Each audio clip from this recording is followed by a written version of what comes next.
Good evening and welcome to The Real Study with your hosts, MrSniDBitS.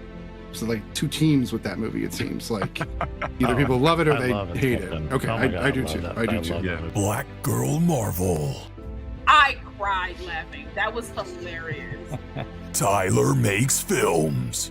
It's meant for us to kind of contemplate. Like, I don't think his response to me is completely appropriate. Like, it makes sense that he would react that way. Allthemoviethings. I think the thing why I enjoyed it more too was the fact that we were going to talk about it from this perspective. The pre-review with Biggie.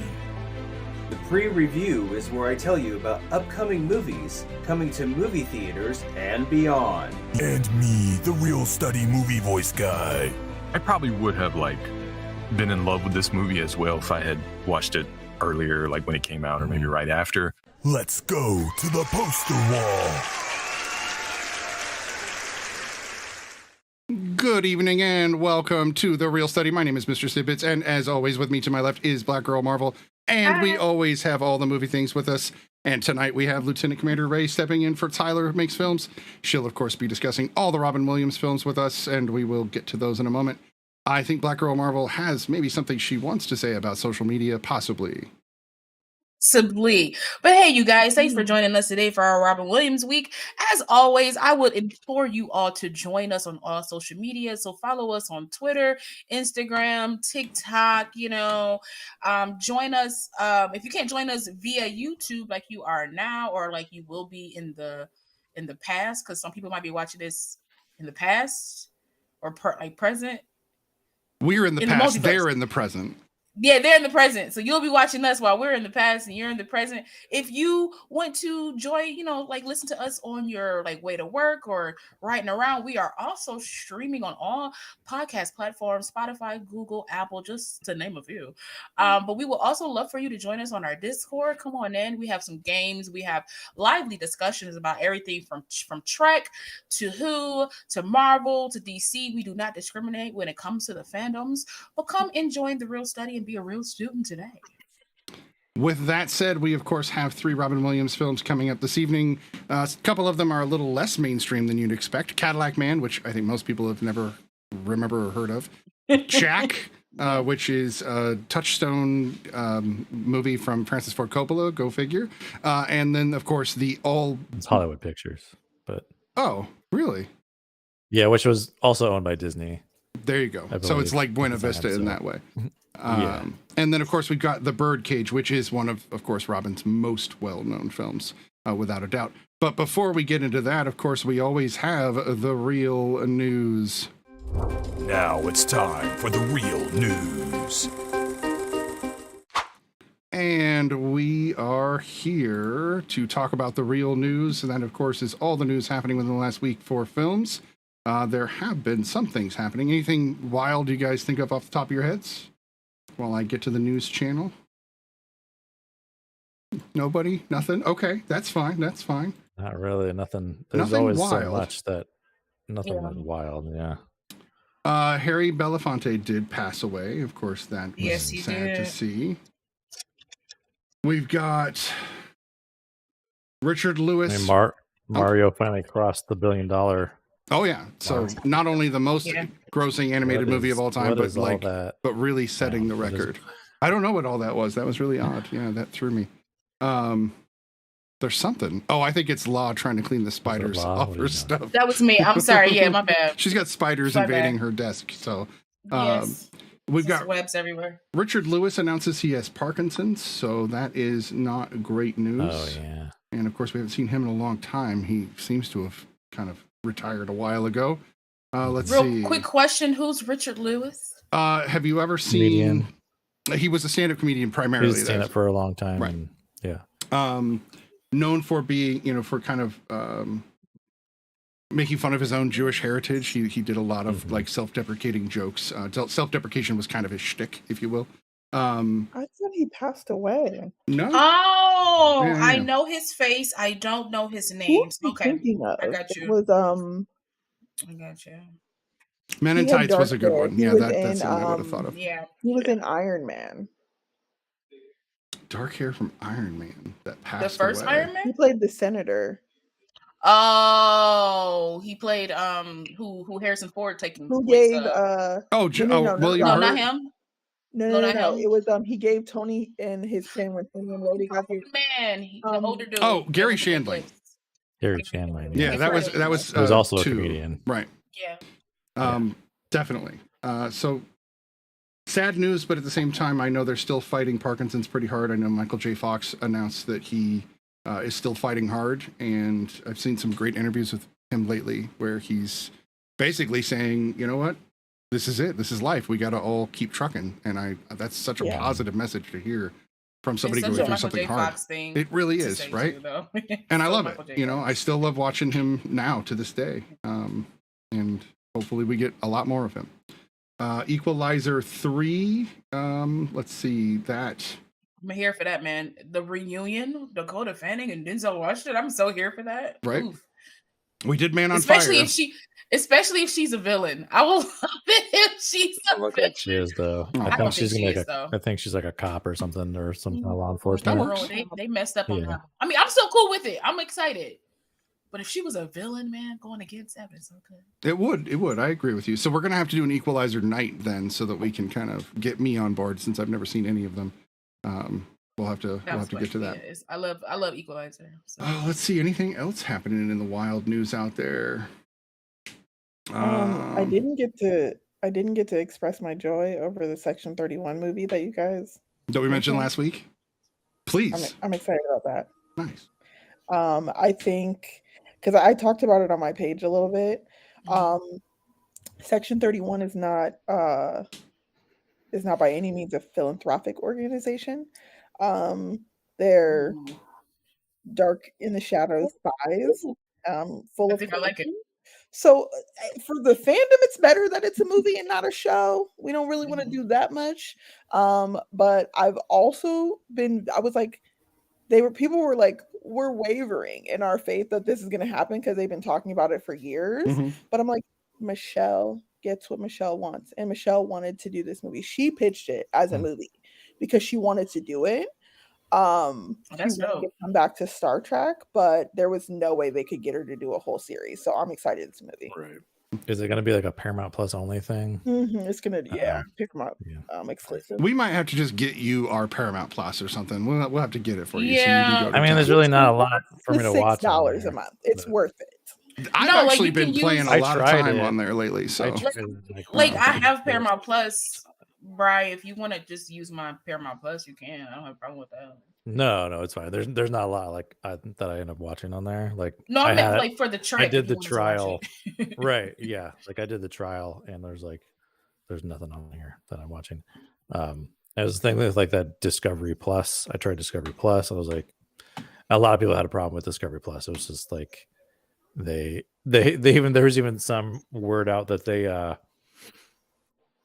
they thought things were great because people were like on Discovery Plus so long, but it's because like their interface was so terrible that it took people forever to like look for anything, and then they would just leave. So to them, the data looked like, oh, people are like hanging out on Discovery Plus for a long time. I heard that actually made them HBO change. Max, Right, like, they changed HBO kind of to match it because they were so wrong about it. I heard. But now they're like rolling everything back and going, wait a minute. Yeah, HBO Max had it right. Like, I agree. Easier. Yeah. Netflix had it right 15 years ago, and they've all screwed it up since. I just there was a perfect moment in Netflix's time, but it's come and gone. We've got Carrie Fisher getting her walk or her Hollywood star on the Hollywood Walk of Fame, which is so weird. Like, it's weird that she didn't already have it. I'd say, Well, they have to approve. They can approve and deny those things, so it's easy. So even if you get nominated for a star, you get nominated for it, and then the person can be like, "Nah, I'm good." They can say no. That's true. So people can say no. So it's possible that she's been nominated quite a few times, but and she might have said no because she was like that. She and now this is posthumous, so whoever is doing it for her has to do the upkeep, or is a contract that says that it's up there for this long and I'm paying for it for this long, because some of those stars get removed after a while. So a full Monty television show. I don't think anyone ordered that. What's Monty? Like Monty Python? Full Monty is a British comedy Oh, from the Full 90s. Monty. Yeah, Full Monty. Yeah. I'm Yeah. sorry. The way you broke it up, it was like a Full Monty. It was like the way, like it was just the way- the Full Monty. I should have said. TV Oh, okay. show. I was like, what's Monty? I ain't never heard of that before. That's new. But we don't need it. I don't know. I don't need it, at least, I guess. Yeah. But There's let's see. Joshua Jackson and Lizzie Kaplan are in a TV show, Fatal Attraction TV show, and I was like, interesting, but also they're just grabbing every IP they can find. That's all they're doing. Right, because I'm like, how long does this take for you to be like, she crazy and she got to go, or he? You know, Right? Shouldn't that be in episode 1? Right? It should be a movie. Right. That's like. So we've got apparently Hugh Grant playing the Oompa Loompas in the new Wonka. Yeah. Well, Hugh Grant? And that removed any type of excitement I had for that origin movie. Yeah, I don't know. I mean, we don't know how it's going to be done, though. True. I'm just I said the same thing when they were like, Heath Ledger is the Joker. I was like, Heath Ledger is the Joker. You know, I did the same thing. No, I didn't say that. I did. No, I'll admit it. And then I watched it and went, holy shit. Yeah. Because it is like an origin story. So we don't know, like, is it like initially there's only one Oompa Loompa and like he's like the initial one and then there's like some process of how they make all of them or based on him, you know what I mean? And like, they start average size and then like process like shrinks them down. Maybe or that's something. what it is. Like, this would depend on which Wonka y'all they picking from. Are they picking from the Gene Wilder? Because the Gene Wilder had multiple ones that looked different, whereas Johnny Depp's had one person that looked the same. Well, if they pull from the I book, would assume, you know. Well, I mean, the book is that it's more book. Yeah. Okay, cool. Let's hope. Okay, give me some. Which is much darker than either of them. Right. So. Yeah, I always we read the book in school, and I was always like, this is weird. This isn't the movie. Let's see. Oh, that's a nice book. That's a nice school. I didn't read that book at school. Final Destination 6. Did they really have to? I mean, they made Fast 15? I mean, that's about family. What are you talking about? That's about family. You know what? Right? You're right. You are absolutely right, sir. Final Destination is just about death, right? That's exactly right. Oh, Kismet. Right. Okay. Beetlejuice 2 officially in development. I think everybody's excited about that. I know I am. But I'm sure that's not Gone Hawaiian. Gone Hawaiian. What? I hope it's not the Gone Hawaiian because there's that whole joke that it was Beetlejuice 2 Gone Hawaiian. Oh, yeah, that's right. That's right. I remember that. When Kevin Smith talked about it, like he's like, "Do we need to go tropical? Like, didn't we say everything we need to say with the first film? Do we need to go tropical?" Let's not. So although Beetlejuice in space, I would watch. I'm just saying we can get right to it on the second one, and I'll be okay with it. I mean, I'm pretty sure there's space worms. You know, we can make this work on Mars, maybe. Ooh, I like this. Yeah. We should have Brian writing the next one. Because it did look like Mars almost, you know, when they go to... Yeah, when they go to that world, yeah. Taika Waititi. Mars, Brian. Taika Waititi has a soccer movie coming out, apparently. Yeah. The Next Goal that Wins. Yeah, he's been working on that one for a bit. Yeah, it'd be nice to see him going back to form, you know, kind of getting away from franchise stuff. And this is like where I think he's strongest, when it's like these kind of stories that he can work in his own themes and stuff like that, and doesn't have like so much influence, you know. And it's like fully like New Zealand, you know, definitely like a New Zealand kind of feel, which he loves telling New Zealand stories, and the New Zealand Film Commission loves, you know, pushing their filmmakers and their films too. So yeah. Well, apparently their airport is all Lord of the Rings themed, from what I saw. Yeah. Which is like, okay. Yeah. They're pretty proud. I would be too. That's pretty cool. That's pretty cool. Exorcist is now called The Believer because they're doing an origin story on that. I'm not sure. Again, they keep doing this. Okay. Fast and Furious 11 is actually Fast X Part 2. Okay, so really it's just one long movie. Sorry, what? What is this? The Deathly Hallows? Like, what are we doing? What is Fast and Furious 10 was supposed to be the end. Now they're splitting it into 2 and calling it Fast X 2. I'm sorry. No, you're good. You're good. We are all entitled. Honestly, like I said, I wish this series, I pray that this series continues until I am an old lady. Because at this point, it's just, it's just fun. I just feel like it's just fun. I don't look at this as that this is gonna be like a cinematic journey. Like I just look at it as like I think they're blow up missing cars and fun. They're missing opportunities though, because in 9, when they had the car swing like Tarzan, they didn't do the they could have. And if they had done that's that, extra money though. That's extra or like money, pay though. They had to go to Pitfall space. money to get that sound, or something. They I had don't to know. go to Like, space, man. They had to go to something. space. I'm just saying that was extra money. Ray does not want to be on the show anymore. I think she's done. She's like, why are we talking about this? This is terrible. This is her last time on the show. She's like, I'm like, Strong. if we're gonna keep doing these, it's like, what's happening? I needed to go full tilt. I wanted to look ridiculous. You know what I'm saying? Like, if we're gonna go that far, like, it needs to almost be Kind Rewind. Like somebody doing this with Matchbox cars. Like, I needed to go all the way, like lean in if you're gonna go that hard. It just feels like it feels like they do lean in though to like. But so like, what Ray is asking, I think, is for a car-nado, is what she's asking for. Right. Like I can't tell. Like I think I've only seen maybe 2.5, maybe 3 of them. I don't remember, but it's like you're not seen the first one?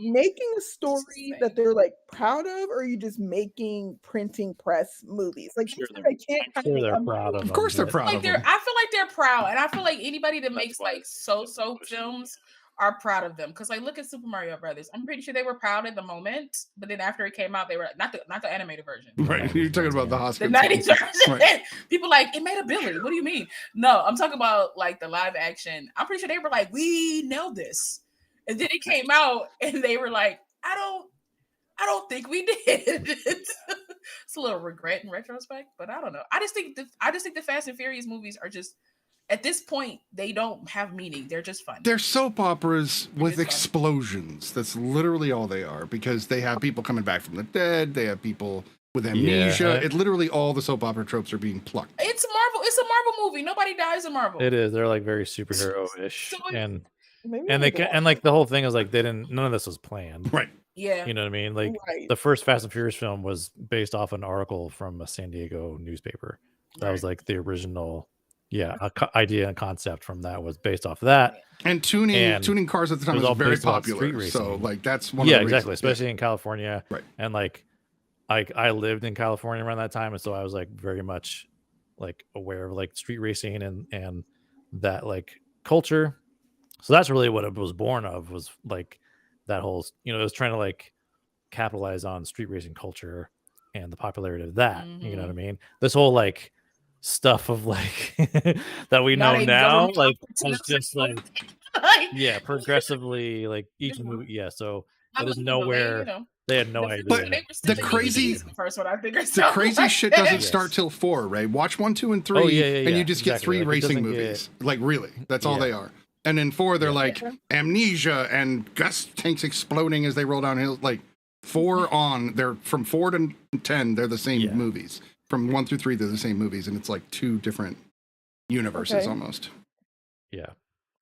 And I think a lot of that has to do with, what is it? Vin Diesel. Yeah, Vin Diesel coming back. Like, right. Vin Diesel came back, and like, that was like, I think he had a lot to do with it. So, because he's not in 2 or 3, really. Yeah. Wow. Yeah, he's not. Paul Walker's the main character in 2. Yeah, Paul Walker is the main character of like the. And that's where Tyrese's character came from, right? And Ludacris's character. And Ludacris, and then like this was a Paul Walker vehicle. Maybe this was his vehicle. The first one. Well, the third one takes place in Japan. 2 and 3, where they drove through the skyscraper. I don't know. That's what number 7. Oh, yeah. That's 7. So 3 is actually Paul's last movie. I don't know if I think it was 7 was his last one. Okay. So 3 is actually about a kid who just gets into trouble a lot and gets sent to Japan and gets hooked up with Japan drift racers, and that's it. 3 is like I love 3. It's like the most removed. Feel like 3 is like a Mandela effect. Like it exists, but it like kind of don't exist at the same time. Well, they do bring Brian, or not Brian, but they bring him back. Yeah, it's like him back too. Like but it's like the first 2 are like, oh, these are cohesive, and then they were like, let's not make it cohesive anymore. No, they wanted to go American Pie or National Lampoons or like. And then people were like, wait a second, and then 4 and we're thinking anthology, and then Vin Diesel, Paul Walker. That's the franchise. And then like Ludacris and Tyrese, that's the franchise. Like that's the Janine's got a point. The timeline is wildly skewed too, because 3 is technically 6 and 6 is 7. Yeah. Or like you have to like to watch them in chronological order is difficult, and like even you might have to chunk them up a little. Yeah, because it's like timey-wimey. It's like timey-wimey stuff happening. Yeah. I'm telling you, it's like its own fan. But they don't like address it though. Like no, none of this is addressed. None of it. It's not until the most either the most recent one or the one before that, where Tyrese's character literally is like, "Yo, we don't die. Right. We don't." Yeah. I think that was where they kind of like. It's like a kind of thing where they're kind of meta. He's like, we don't die, man. He was like, look at the holes. No, but like, okay, right. It gets worse than this. So The Rock and Vin Diesel didn't get along on the set, but The Rock liked being in the Fast and Furious movies. So they were like, okay, you can make your own Fast and the Furious movie. It's called Fast and Furious Hobbs and Shaw.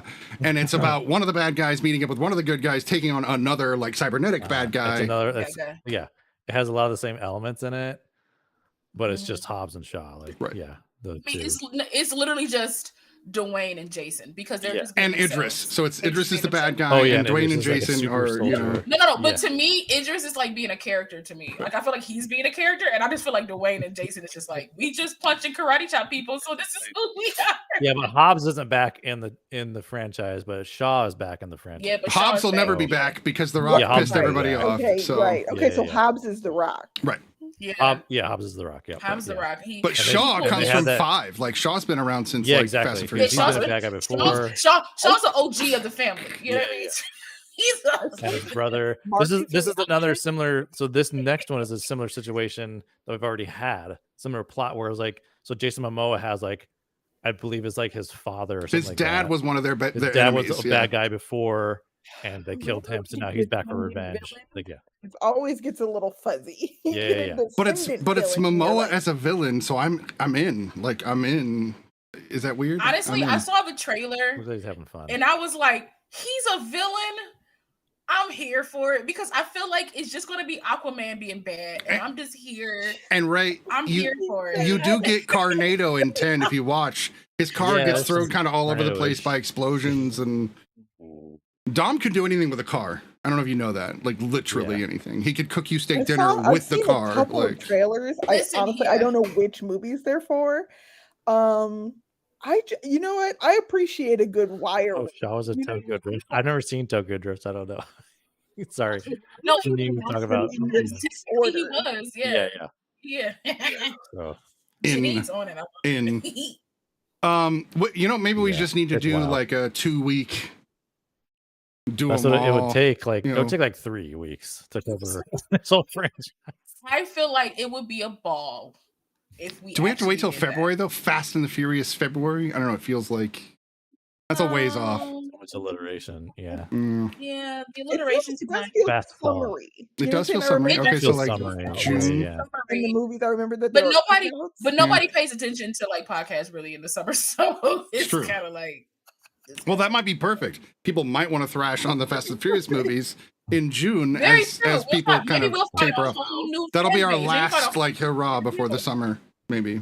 I don't know. We'll discuss it. Let's move on to the movies that we do have, which are, as we said before, Robin Williams films. And of course, we all know that we lost Robin almost a decade ago, which is just wild to me. Yeah. Now it'll be a decade next year. It was 2014, right? Yeah. So it's been a while. And my wife and I were rattled. She's pretty my wife.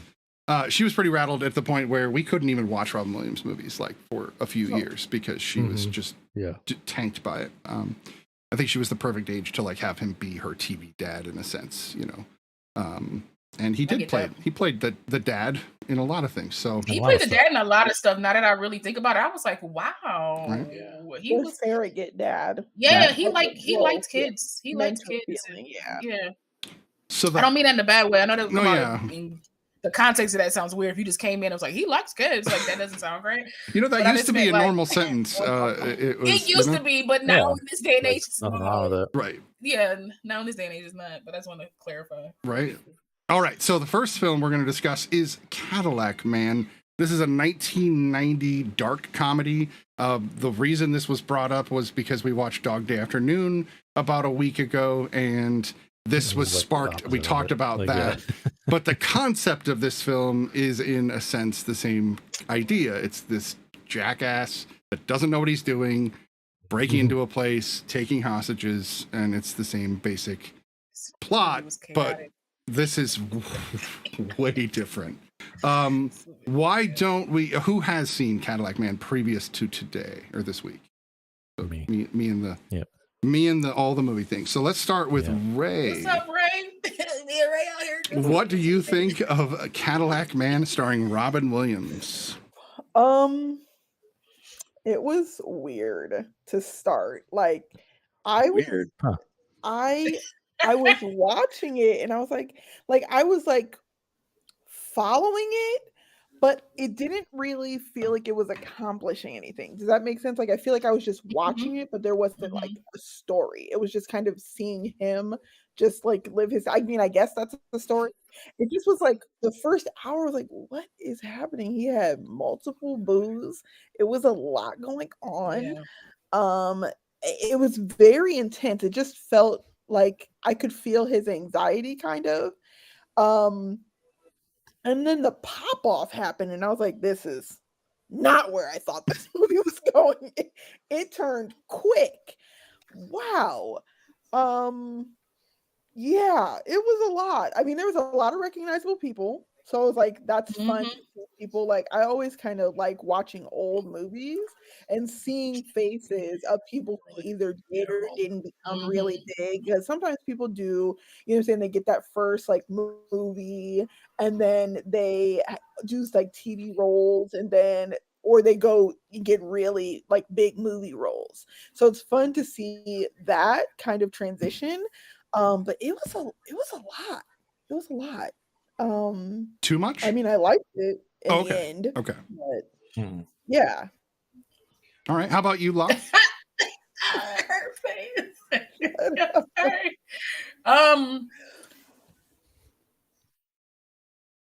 I liked it.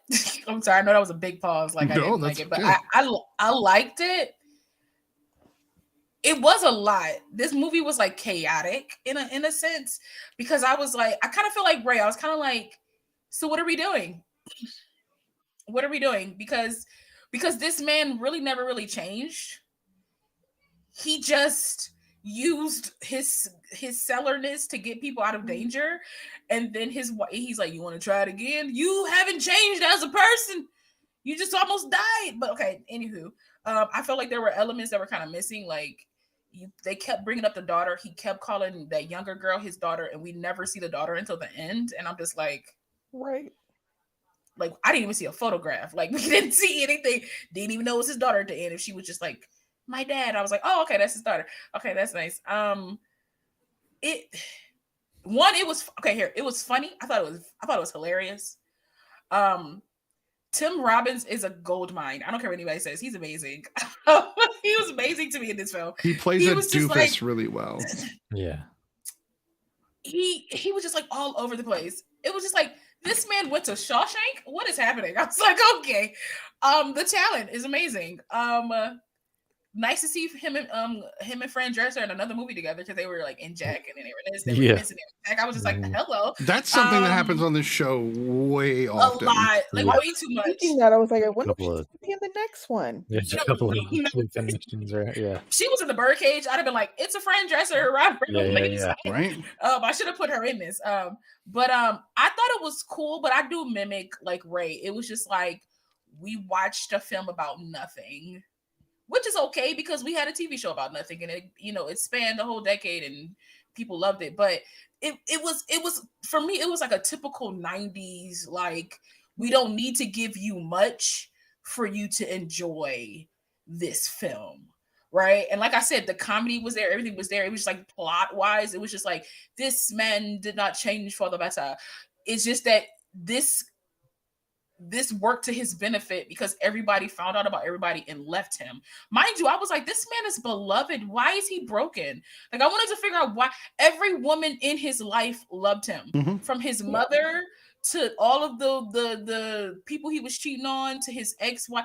She's like, I miss you. Since when, girl? Like, I was just, he was being his authentic self too, though. I didn't want, I mean, to interrupt, but like No, me that too. was the part that was kind of confusing because like they loved him for being himself, but also the fact that they didn't, I think, work out or weren't long term was also because of who because he was It because was he's like, being himself. It was just yeah. like, so what? Because it's like he made all of them laugh, but laughter ain't the epitome of everything. But again, like I said, I enjoyed the comedy most of anything else. Plot wise, it's a 90s film, so I removed myself from that. I'm like, it's 90s.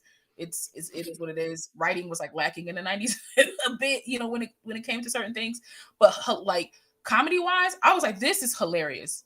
Like this is like a hilarious film. So I enjoyed that aspect of it. All right. How about you, Brian?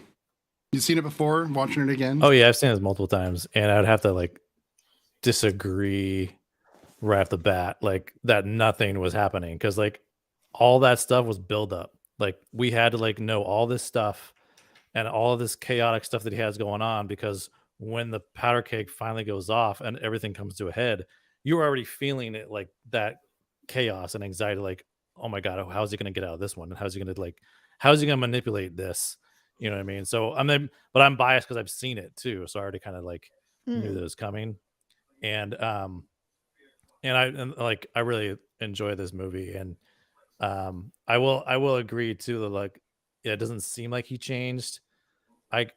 But I can also like kind of see how him simply wanting to try again with his ex-wife was like The start the of a hint of a change. change. Yeah, like we didn't really get to see, but and I to me get that that. was what it was. But yeah, no, this it does like kind of just happen all of a sudden. You're just like, because literally Tim Robbins crashes through the damn car dealership, and it like just changes, and like no one was expecting that. I mean, there's like they kind of allude to it when He Tim pulls up the first time. the first time he rolls up, and he's kind of like just crazy. Yeah. And you the know? guy hides because that shows you how crazy he is, right? yeah. He's like, yeah. So yeah, and the talent in this is like and No, just talent's crazy. amazing. Like yeah. It's just everyone's in this movie, you know, and it's a testament to like, well, all these films are a testament to like Robin Williams' crazy range that he had just within each film. Yep. Like, All even in three this of these one, are like, very he's- different acting. for Yeah, him. Right. yeah, and within each film though too, he had like bits of Himself, like when he'd be comedic, yeah, and then have to like get into like drama like real quick, Yeah. and bounce back and forth between the two, and yeah, Tim Robbins is really good. He doesn't know what he's doing. It's like it's the more slapstick version of Of Sonny. Al Pacino's character in For Afternoon, sure. where No, Dog for Day sure. Afternoon still had some humor, but it wasn't like this where it's like laugh out loud. Yeah. Where this, he just leaned into him just like No, just being a total goof and not having a clue, just pure jealousy and pure rage and emotion, and stupidity. yeah, just so like this is a good idea. Yeah. But he had me literally like LOLing, and I don't do that often. Right. Yeah. So there were multiple times where I was like, aha! Like it was a couple. I was like, this is great. Yeah. So I love this movie. Yeah. I'm glad to hear you guys like this movie because this was the one I was worried about. Mostly because, again, this is not one most people have heard of. It's one of his lesser known roles. It is a dark comedy, and not everybody likes to laugh about hostage situations.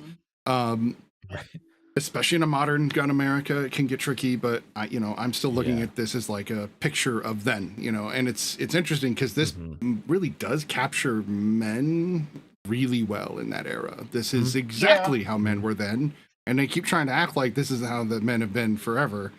This is it. This is the way that dudes are amongst almost all the dudes on the crew. Just putting that out there. Really, none of the men in this are like great. No, if you look at it, like no. Well, Tim Robbins may have gone off the rocker, but for all we know, he was a good boyfriend. She was just cheating. We don't know. That's the thing. Like he could be the only good one, and then obviously not because he's willing to take people hostage. I would say he shot her. He did. He shot a lot of people, but I think it was more not. He just doesn't know how to control an AK. Like he's it just isn't. Right. So it's probably not even his gun. Like, to the whole like start over thing that you guys have brought up, or like did he change? He told him the truth as he was getting into the ambulance. He was like, I never banged her. That's a big deal for him to tell the truth to someone. Yeah. So I think there's another little subtle kind of nod to him making change. It was I talked it up to 90s writing. That's all. Well, it does. So it has a kind of a Seinfeldish, but also a more of a Woody Allen kind of feel. The way he talks to the camera in all those shots, kind of was. That inspired. Was busy for me too. I mean, I forgot to bring that up. That was very busy for me. I was like, is he going to talk? I was like, the voiceover was a lie. Right. And then I was like, not only because it was like he had the voiceover, but he was reacting to the voiceover at the same time. And then he turned, and I was like, this is a lot. And well, I think a different angle might have worked a little better because the background was so starkly contrasting that it just kept there was a lot of this when he was looking at us, and it was distracting, but it was to build chaos as well. They wanted that to feel as chaotic as the rest of the movie. I get that, but they do build, I think, the tension to the moment when he crashes through the window. I agree with Brian. I think they build that up to the point. The first time I saw it, I still remember, and it's one of the reasons I like this movie. I was like, what the fuck? What just happened? What just happened? I was like, was authentic. Like, you definitely were following his journey, and you could tell how desperate he was. And just the fact that he was dealing with the couple, and then his girlfriend. That's right. And then, but that was after the other guy from the funeral. Came up. And the dog was yiping all over the place. It was a lot. Like they I get it because they showed all these characters simply. They showed them simply, and then they just showed them all converging at once. And so like I got the feeling of like anxiety, and this is being overwhelming. Because my first thought after that movie was done, I was like, this is chaotic. Like I was laughing about it. I was like, this is chaotic. I was like, oh my gosh. So they played that very well. Again, it's just like, for me, I'm gonna keep saying it. It's just the 90s writing where like if you just threw in like another line or two. Are you saying you wanted this movie to be longer? Not at all. I thought it was the perfect length. Personally, it's. For me, a couple of lines doesn't equate to like 15 extra minutes of footage. Like it's just a couple, like 30 to 40 seconds of like maybe him saying or just. But again, like I said, I enjoyed the film. Like I just say, it's just that little things could have been thrown. Some more little things. No, like I hear what you're saying, and like in my brain, the way I think that could have worked is utilizing the fourth wall break like as like a peak to the like apex of the movie, right? And when he crashes through the door, that's when you like kind of freeze everything. And I think kind of him speaking from the future at that point, he's like, I didn't know it, but this is where everything was going to come to kind of, you know what I'm saying? Like him acknowledging that was a breaking point for him in his situation and the decisions that he made. I like because that. Like him relating to Tim Robbins' character made complete sense. Like he's like, you got a lot going on. I got a lot going on. I just want everyone to get out of here safe. And it's clear that he doesn't know what he's doing. He came in, he was angry his wife was cheating on him, and crooks, they don't got a plan. You know what I'm saying? Like, not everybody knows what they're doing. He's a genius, like a methodical genius. It just the bomb was just a regular remote. I knew he didn't have a bomb on him. I was like, you knew he did too. I was like, that's a remote control, sir. So they do sort of show it early, that he was upset and needed someone to relate to him. And because he already set up that he likes to sell and he clearly can relate to people, this is just this one situation where he randomly has to sell 12 cars. He hasn't been missing his quota. Like, he's clearly a good salesman. And him being the person, he's like, fine, if nobody else is going to step up, I'm just going to lie and say it was me, take the heat off of everybody else, because he knew he could sell his way out. So, like, I fully get that the progression of the movie is to get us to that point. But I do think, like you said, La, like that one, like, I think a break in the chaos before we push through the train wreck would have made a difference in the way that because my thing, if you're going to go for the audience, if you're going to go fourth wall, go fourth wall, right? If you're going to do voiceover, because it was just like, it was like we only had that for a little bit in the beginning and maybe in the mid, and then it just disappeared. So it was just that's like, fair. did y'all get tired of it after a while? Like, I don't think it was needed then. I have to disagree because Okay. like all this, because that's the whole point of like there would have been no point in him like talking to the camera and being like, hey, this is about to go down, because we're already seeing that. We're already like, the film is leading us up to that already. And I don't know.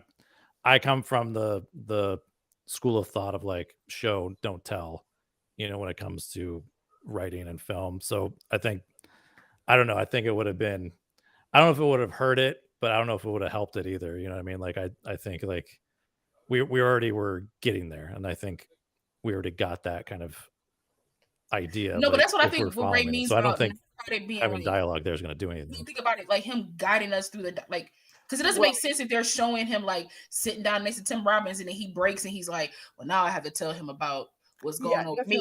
Like, I don't think she means it like that, but I mean, your point's No, I so know. valid. I'm talking about the exact point where everything's just like goes to hell.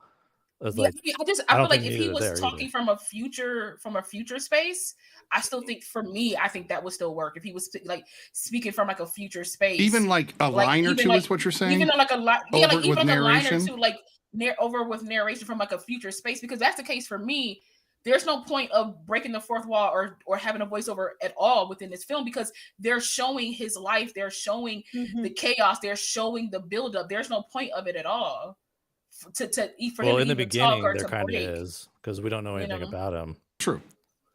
See, so I think in the beginning it worked, but like, yeah, like not having it throughout, I don't think hurt it, because I don't know.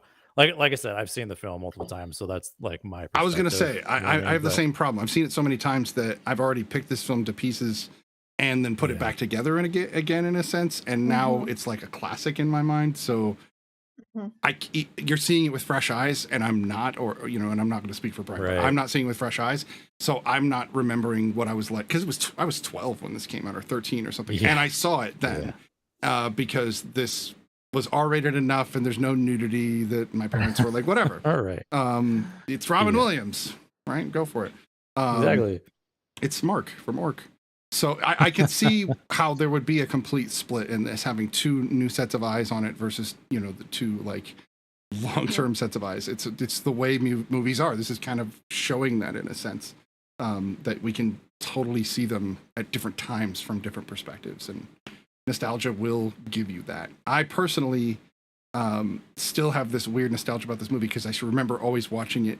Whenever it came on, it'd be one I'd be like, oh yeah, Cadillac Man, I'll watch this. And it was always on later at night. So it's the one I remember from when I was 13, 14, 15 years old, where I'd just be like, oh, Cadillac Man, cool, dumb, silly comedy. And so I have like a lot of love for this movie, even though it is not amazing. I'm not gonna, I'm not gonna knock it. I think it's hilarious, but it's no, understandable. So the rating it gets is fair, I think, but I love this film. But I love get it, that. right? Yeah. So anyway, it's just a thought. 12 cars on that lot in like 2 days. Screw you, dude. I'm looking for a new job. Like, they sold Mercedes and Cadillac and like Porsche. No, you're not selling 12 of those. Like, those guys struggle to sell one of those a week. Look at the neighborhood we in. What we like? This ain't even a. I was like, no offense to the people, but this is not a Benz like neighborhood. No. That's probably why he was selling everywhere he could go. Like, tell so and so, tell that people, tell your friend, tell your that boy was soliciting. Are you trying to sell me a car of that work at my husband's you have funeral? to do in like networking and schmoozing. You're not going to get someone to walk on that lot and pull off in a Mercedes. Like, you're just especially like, just around the corner, and it's like that's a lot. Like couple or like just coming in looking for. I'm not about to buy like a Benz. Like, what do you mean? Well, especially if they're coming in and asking for an American car. I'm glad he showed him a Cadillac at least, because I'm like, Benz.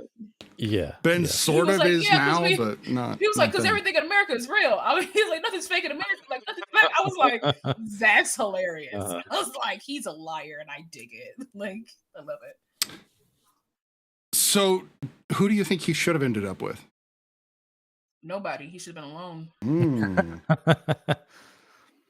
I think a big piece of his growth would have been choosing to be single. because he was clearly clinging to the relationship with his ex-wife. Like, sometimes you can love someone and not be good for them. Like, that is, I think, a huge thing. And clearly him and Fran Drescher, like, the thing, like you were saying, La, is like these women genuinely loved him. They loved him, man. But sometimes loving someone through their flaws is detrimental to you. For sure. And I think that him acknowledging that he was not good or contributing positively to their life, because people cheating, that's their business. I don't agree with it, but if someone is willingly cheating and they know that they're married and you know that they're married, like, I can't tell you what to do. What can I do? But in the situation that he was just in, that infidelity caused potential people to lose their lives. Yeah. It should have been like, I'm not going to be with you. Lori Petty's character wasn't married, but also you weren't being honest with her. She didn't know about these other women. At least Fran Drescher knew about his ex-wife. Right. You know what I mean? Like, I think that would have been the growth. He's like, hey, like, he breaks up with these women. Fran Drescher's husband doesn't want to break up. Like, him being single, I think, at least for his character, would have showed growth. Yeah. I think it would have been nice if he's like, can we have like that ending scene could have been like a well, you know, Let's this is not me trying to get back dinner together with you, but can we have family dinner? Like, that's literally what I was thinking. Like, can we have family dinner? Because it's like, obviously you need to figure out he needs to figure out like his relationship with women of all, like, across the board. Yeah, like that whole situation should be like a rock bottom moment. Right. Yeah, like, you know, like he should be like, okay, he should have like, okay, I basically got this, like, built this, you know. Yeah. So like, she took his key, working back up to deserving that key, even though they're not together, but to at least have access to the home where their child lives with her. Right. I think that kind of would have been like, I know I didn't earn it before, but maybe we can work back to where we're better at co-parenting. Like that. He should. That would be kind of a cool line too, maybe, you know, where he mentions the key, like, hey, I'd love to like try to get that key back or something like that, you know. Right. Yeah, and that could be like an Inception type of thing where it's like, it could be like, does he get the key? Does he get the Cadillac Man 2 20 years later? Yeah. Like, does he? Because like, I feel like that's a great ending. He's like, well, maybe, you know, I could come. I mean, they still leave it. We don't know if they get back together. Right. Yeah. We still, you know, it's listen, the smile on her face. I know, but he'll screw up in a week. Into that house, he'll screw up in a week. Lila will make some new outfit and ask him to go to clubbing again and give him another pompadour. No, Lila famous now. She was like, listen, that's true. Yeah, she's one of the babies. Said Lori Petty, I love her so much. She's amazing. Her voice now is like, Lori. Come on. Yeah, you didn't recognize her at first. Like, anytime I see her, she was in this movie. I love me some Lori Petty. She always knows the assignment, and she doesn't. I love her. I love her. She's very underrated. He dated two women with very pitchy voices in this movie. I thought that was kind of interesting, and yet his wife had kind of a much deeper. First of all, I love her, and I couldn't remember Pamela where Reed? I saw her before. Kindergarten Cop, baby. Yeah. I was like, when I saw her, she my whole childhood when I saw her. I was like, but Fran Drescher actually lowered the pitch of her voice in this. Yes. Yeah. I mean, she was closer to her normal tone than she was like the Fran from The Nanny. Like, she was like, Nanny's not closer. Right. Yeah, she was close though. This is a fire role for her. She plays this character to literal perfection. She knows the assignment too. I don't care what nobody say. Fran knows what she's doing too. I love her. She's great. Yeah, she's amazing. Beauty and what's that? Beautician and the Beast. Oh my God. Something is to be said about people who are brilliant at being character actors. Oh yeah, totally. Because like that is we love a big name movie star, but like the movie has 400 other people in it. Exactly. Like they have to flesh out the world as well, you know. Like yeah. Without them, they're just like robots.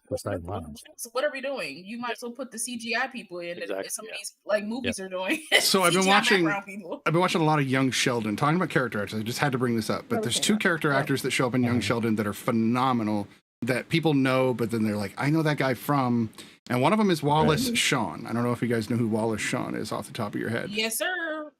inconceivable. He was a teacher. Oh, teacher yeah, from man. teacher from Clueless, Yeah. who is amazing. And he plays He's Sheldon's in everything. professor. That boy be in everything. I tell you, he be in everything. And Go ahead. then there's a character from season 5 who is actually an old Mad TV alum, which kind of threw my brain off. I'm trying to get his name. Go ahead. I'll look it up as we go here. It's so many. I feel like I know who you're talking about. White man. Let me see. Big Tall. big white guy. Big like me. white guy, yeah. Big bulky white guy. Yeah. He's like, yeah. I can't remember his name though. I But can't either, let and me it's driving see. me nuts. I'm gonna let you figure that out. But I saw a TikTok with him. It wasn't like it wasn't his TikTok, but he did a Jesse the Body Ventura impression, and it was like spot on. It was incredible. Yeah, I was like, who does Jesse the Body Ventura? Yeah. That's also a very deep cut of a person. Yeah, right.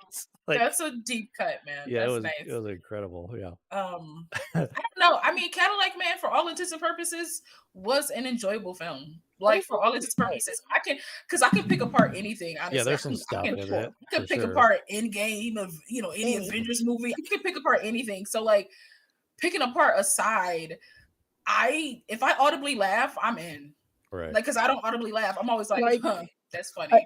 To your point, Brian, like, and I feel you. I understand where your experience with the film makes the next time you view it, like you said, La, like it's always good to watch even a movie you don't think that you like initially more than Multiple once times, because you catch things differently. Like Yeah. I love rewatching things. Like there's very few movies I've ever just seen once because when you're watching it initially, like I'm an emotional watcher, so I want to feel it first. And then when you watch it again, you see things you didn't see before. You can never catch things the first time. And so your experience having seen it multiple times absolutely changed the way that you perceive it. Yeah. No, 100%. Yeah. So I mean, totally I would definitely watch it again because I know it would change the emotions you have the next time you watch it. It would change. Kind of knowing where he's going in the story. Yeah, and I think with all these films, there is something to that. Like I'm able to like now be like, ooh, there's a thing that wouldn't fly today, kind of, those for sure. And like, what's funny too is you mentioned like I've seen Return of the Jedi countless times. Okay, I just saw it in theaters, this weekend, Saturday, and I just noticed like. So Han Solo tells this group to like meet us back at it's on the moon of Endor, and meet us back at the the little meeting area where they're gonna meet at 0300. I just caught that. I'm like, how does time work in Star Wars? Because 0300 is 3 in the morning on Earth, and I'm like, what is going on? Like that like blew my mind. I was like, oh my god, I'm just now catching this. Like, what is 0300 in Star Wars? You know what I mean? Like, this is also subtitles though, because you saw it enough times to finally catch that. But subtitles will help you catch those little things sometimes. Just putting that out. That's what they need. That's what they need me doing subtitles. Because man, subtitles even on things I've seen before. Like I always have my subtitles on. Yeah, me too. So when I'm watching Star Trek, I notice that the words change in the context. It's not always, unfortunately, the dialogue that they're saying. I think sometimes they have what's on the script, but not what they are actually saying. And I'm like, yeah, totally. That changes the whole meaning of or that. You get a really sloppy captionist who does a terrible job. I've seen that before. Yeah. I've applied for that job. I didn't get it. I'm so. I thought I figured out who it was. By the way, if you guys want to know the character, give it to us. It's Will Sasso. Yes, Will Sasso. Yes, brilliant I know the name. character. I know that's him. Yeah. He does things like this, where he's just a simple dad on a show, or he does Shameless, where he's a psychopath, or he does something like Drop Dead Gorgeous, where he plays, unfortunately, not altogether their character that everybody loves. Are we on Cops? He does that a lot. Oh, Will Sasso, wasn't he on Mad TV? Mad TV, yeah. So that was his first big breakout. Oh, okay, yeah. So he's hilarious. He really is. Yeah, he does a bunch of great impressions. Yeah. That said, I think we can totally throw the rating on this film and move on to the next Robin Williams film we have. So why don't we go ahead and go in the same order? Lieutenant Commander Ray, what do you give Cadillac Man? I would give it a 7 out of 10. I liked it. Solid 7. How about you, Law? Why did I say Ray? Ray. Same. Yeah, no, sorry. You guys both have It's just those names that black both fit. women look alike. to No, you. it's more that you're both on the I'm Do kidding. Ray. You're in the like, yeah. Do Re Mi Fa Sol La Ti Do. I'm kidding. I'm gonna mimic Ray. So you were right for calling her name again. I give it a solid 7. Like I wouldn't mind watching this again. I wouldn't mind partaking again, seeing things that maybe I didn't catch the first go around, maybe digging a little deeper into some of these like character things, you know. So yeah. So this is the kind of movie if somebody's like, man, I want to see a Robin Williams movie I've never seen. You'd be like, oh, Cadillac Man, watch this. I'll be like, yeah, let's check out Cadillac Man. Let me see what you say about it when I sip my tea on this. Right. How about you, Brian? It's an 8 for me. It's like, you know, it's one of those that would be like, oh, if it was on, I'd watch it again, kind of thing, you know. So yeah, it was fun to watch this one again because it's been a while. But like so Jack was the first watch for me this time, but the Birdcage and Cadillac Man were like, my mom was a big proponent of like why I love movies. So I watched these 2 movies a lot with my mom. So these were always a watch. Yeah. So Awesome. Yeah, I'm the same way. I think my dad and my mom both got me into movies, and they don't even know how they got me into movies. They were just like, they took me to movies, and I'm like, these are great. And they're like, I mean, yeah, they're good, but yeah. I went a little further, I guess. It's an addiction. Yeah. I'm going to give it an 8 as well. And I think nostalgia is playing a big part in that. I don't care. This is a fun movie. I still laughed this time, and I've seen it probably a dozen times. Anything Robin does is worth a watch. I think that's a true, just down his list. If you like Tim Robbins, check out this movie because this is him. This is him. Like so different. Like, this is solid Bull Tim Durham. Robbins Like banger, for sure. man. Bull Durham and this one are where he plays the kind of total idiot. Yeah, he's so good at Bull Durham. Yes. This my God. Tim Robbins reminds me of Nothing to Lose Tim Robbins slightly. If you've ever seen He has Shawshank and then he has this. And what's interesting is the player is a mix of both. That's what's interesting. Oh man, the player's so good. It really is. Yeah. That's on HBO Max right now too. If you want to check it out. That's actually a movie about movies on the inside. Making movies, yeah. It has a really good like opening too. It's like a oneer. It's a oneer, yeah. Opening, yeah, that's pretty awesome. Yeah. And there's a ton of the people. cast in that is movie. insane. Oh my god! Because they basically were like, "Can you be where you'd normally be?" And we'll come by with a camera. Tim will be this. Tim's going to play a producer, and you guys just need to talk to him like he's your producer or a producer around town. That's the whole freaking movie. But it's scripted. It's not just like off the cuff. But you know, they're all professionals. For ruining it, then if that's the whole. No, you wouldn't. If you start watching the movie, you're not going to think that it's. Yeah, I don't think it's not a mockumentary. I mean, I guess it's sort of. Yeah. There's no like. Janine's correct. Howard the Duck, he was tops in that too. You are dead. And again, that's the goofy Tim Robbins. Like there's serious Tim Robbins and there's goofy Tim Robbins. So, all right, we're gonna move on. It's great too. It doesn't get talked about enough. It is.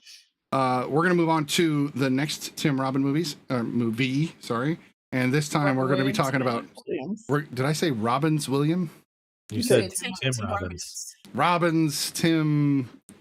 Put all these Robbins in movies. He was like the next Tim Robbins Williams films. I think I'm tired. That's okay. We're gonna move on to Jack.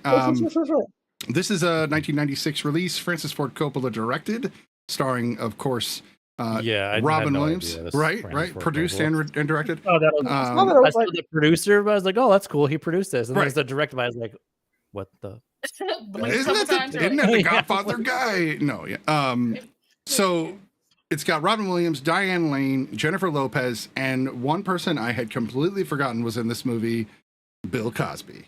I didn't remember he was in it. I saw it on the title card. I was like, I know. And when he came across it, because I wasn't watching when that popped up, and when he came on screen, I went, yeah. And I kind of just was like, okay, just watch the movie, just let it happen. And if you just take him out of it, at least he's not like in it a lot, right? You know, take him out of it, and that's a good character. Like I like the character. The character is needed for sure. I don't know. I don't know. It was difficult for me. I won't get into that. It's people feel how they feel about all things. Sure. And I respect. It just took me time, is all I'm saying. By the end of the movie, I didn't care. I was just like, I'm watching the movie. Right. Again. Yeah. But this is the first film. I get it. If it's that like I've seen if the him first in, time you've seen it, first time I've seen him in snap. since all of that went down. Literally. No, I get that. So I was like, I get that. It like shocked me for a minute, and I had to like digest it. So, that. but other than that, let's go into this movie. We'll start. Who had everybody seen Jack? I haven't seen. I'd seen it, but it's been a really long time. Let's start with Brian. Since we started with Ray and he hadn't seen it, we'll start with Brian. What do you think of Jack? I was not expecting this movie to get me emotional, for sure. Like definitely cried in it. And the thing is too, it's like, oh damn, what a concept. You already know this is gonna be kind of heartbreaking, you know, and like seeing, and then like Diane Lane's in it, and I'm like in love with Diane Lane. Sorry, but she's gorgeous. Man, yeah, she's gorgeous. It's kind of disgusting how gorgeous Diane Lane is. Just saying. I'm sorry. That's not fair. Yeah. But like watching her, you know, the parents during the graduation, like broke me up too. I was like, oh man, yeah. So, but it was really great. Like it's got a really terrible like rating. Like it's got 17%. Oh man, when this came out, people were, because I think it's because Francis Ford Coppola directed it, people were thinking that this was going to be something different because he directed it. And he has a whole quote about like, he pretty much was just like, yo, like, I thought this was a great film. I thought it was, I had a lot of fun directing this film. Like, he was like, I don't see people's issues with the film. Like, he was very confused on people's issues. Yeah. I'd be confused too. Like, yeah. And then again, this is, like I mentioned earlier, this is another great example of Robin Williams. Like, absolutely. I mean, man, just the little things he does. I mean, it's pretty crazy. He has to be a 10-year-old, you know, like, and he does these like really great things, and the kids are really great, you know. Jennifer Lopez, man, I was like totally surprised she was in this, like, and then seeing Fran Drescher pop up too, I was like, what is going on? Like, yeah. So I really like this movie. Don't forget Journey Smollett is in this movie. I know. Oh my god! Right away, I was like, "That's oh my god! You cannot mistake her." Like, yeah, she was really good. Yeah. And I think the girl that played her at the end was actually her sister. No, her older sister. Yeah, her older sister, if I'm not mistaken. We're gonna get to that trope because that trope bugs me, but we'll get to that. Okay, I'll do it now. Exactly the same. They look exactly the same. 10 years or 8 years later, I'm like, they wouldn't even have that. Yeah. Nobody's fashion stays the same when they're 10. Yeah, I honestly love that trope because it's such a, like, I like it when it's done like this because it's such a fast scene. You have to just know who the people are. You got to know them. Exactly. You don't sit here and be like, right away. Yeah, I know. And they definitely picked the kids to be different enough. You know, the one kid had like John had the big hair. Keep your hair blonde, keep the glasses, and you trip and fall. I love it. I was like, I was for it. Yeah. I still don't like it, but I see your point. I respect it. And I didn't have enough time. Yeah, exactly. How about you, Ray? What did you think of Jack? So the only thing I distinctly remembered about this movie is that J-Lo was in it. Like, I remember she was his teacher. But everything else about her, I was like, I don't remember what made this so sad. Like, I remembered it being sad. I didn't remember it being this sad. Right. Also, maybe I'm a grown up now, and that makes it more sad. I don't know. Right. Mortality, right? I thought Jennifer was really sweet. Like, she just seems so wholesome. Snitty, one of the things I did make a note of as soon as I saw Bill Cosby's name in the title card was I said this made me inconceivably sad at what his actions did to his legacy, because I know for some people that doesn't break you, but for me it's like it makes me hard to enjoy. Like, he was always one of my favorite people. Like, I owned Bill Cosby himself on VHS. So did I. love Bill Cosby. Like, wore the tape out owned. So it hurts so much. Was great too. Like, yeah. But otherwise, like, there were some things about it. Like, initially I was like, this could get ableist real quick. Like, I'm real nervous about how this goes down. But I think that the time in which it was made kind of leaves some room for that. The story and the acting I thought was really beautiful. I think it was really tastefully done. Because I think that the idea of it to kind of emphasize a feeling of othering, but the children actors were all so compassionate, and they all did such a great job at not seeming like sometimes when people write kids, they don't write children, they write small Yeah. adults, and I Right. don't love that. Yeah, These exactly. actually felt like Like children. kids, yeah. Yeah. for And sure. Robin's acting, like, did he ever win an Oscar? No. He did I win don't an think so. Oscar for Goodwill Did he? Hunting, supporting actor. Oh, supporting actor. supporting That's actor. right. Yeah. Yeah, He's- my bad. I think that people, maybe people younger than us, might think that the love we have for him and his talent is kind of overhyped, but like y'all just Mhm. haven't seen enough of his work Right. to understand that he earned Yeah. every single second of But so I feel about like yeah. how amazing he is. Like, I believed him. I was in tears I when love he it. put the oxygen mask on. Like, I kind of felt the tears yeah. and I was like, Mhm. Yeah. Yeah. not the oxygen mask. Yeah. And the kids all, like, even the kids And that Jack kind of come were out to picking play. on him initially, and they came around, like, They missed him. They wanted him to kids come back to understand school. that, like, kids can be assholes sometimes, Yeah. but they also really still understand that sometimes you just need a friend. And they were like, and when he picked up the picture of the class photo, I was just like, honestly, I can't take anymore, guys. He's like, you reached that. You know, yeah. I Yeah. loved every second of it. I thought it was Yeah. beautiful. That's awesome. How about you, La? I already know you love this movie. Yeah, it goes without saying. Because this is like my whole childhood. Like, y'all talk about nostalgia for Cadillac Man. Like, this Yeah. this came out in 96. I was 10 years old. I was talking to somebody about this. Man, I so you think were his age. he was his Like, age. Like, I damn. was a kid. Like, Yeah, I was yeah. I was like living these scenes. So, and I was talking to my friend about it, and I was explaining, like, I won't say that this is the film that like made me want to look at other films, because I've been watching films for as long as I can remember watching films. But this is the film that I remember being a film that I understood. It made me understand nuance. Like, it made me understand. I understood every scene I watched. And this movie was like the catalyst for me being like, so what does other movies mean? Right? Because I think for a long time, all I watched was like animation, and I animation is that hard to understand, especially back in the 90s. It's like, stuff like that. But this was like a film where I was like, oh wow,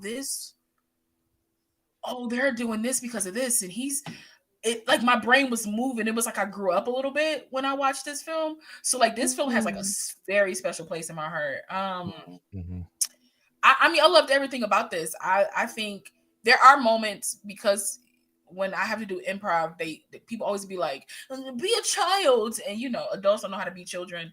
Correct. We always play children like, well, yeah, like it's ugly when we play children. So for me, like watching this now as an adult, I can see moments where I'm like, Robin's doing a little too much. Yeah. But I still enjoyed it. Like, but that's just like my brain moving and being like, nitpicky and stuff like that. But like, I love this film. I think it's funny. I think it's heartwarming. I tear up and I cry every time I watch it, because it's just like, it's especially the scene between Jack and Woodruff, when he was just like telling him about the stars and everything, and he was just like, I just want to be a regular star. And I'm just like, oh my gosh. I'm like, oh yeah. He's like 10, being like, I want to be, because it's like I fought his parents slightly, because I understand it, emotionally and mentally he is a 10-year-old and he's in the body of a 40-year-old. But why haven't y'all told him about his condition? I mean, he does know. I think he knew. Because and I was going to say this actually. He writes it down. Done. The part when he was in the class and the little girl said she wanted to get married when no. she was I meant earlier before he didn't know earlier. They told him eventually, because she was like, we'll talk about it later. And he's like, well, when? He didn't know until he went to school. Like, he didn't know about his condition until he went to school. And I was like, because I don't. And I was like, because like, remember he was playing like running around with his mom, and he was like, they were like playing games, and he was underneath the bed, and she found him, and he's like, why can't I go to school? Like, I want to go to school. And she was like, it's a lot of things. And he's like, what's the things? And she was like, I'll tell you. And he's like, when? He doesn't know until he goes to school that he has a condition. Like, he knows, like, don't get it twisted.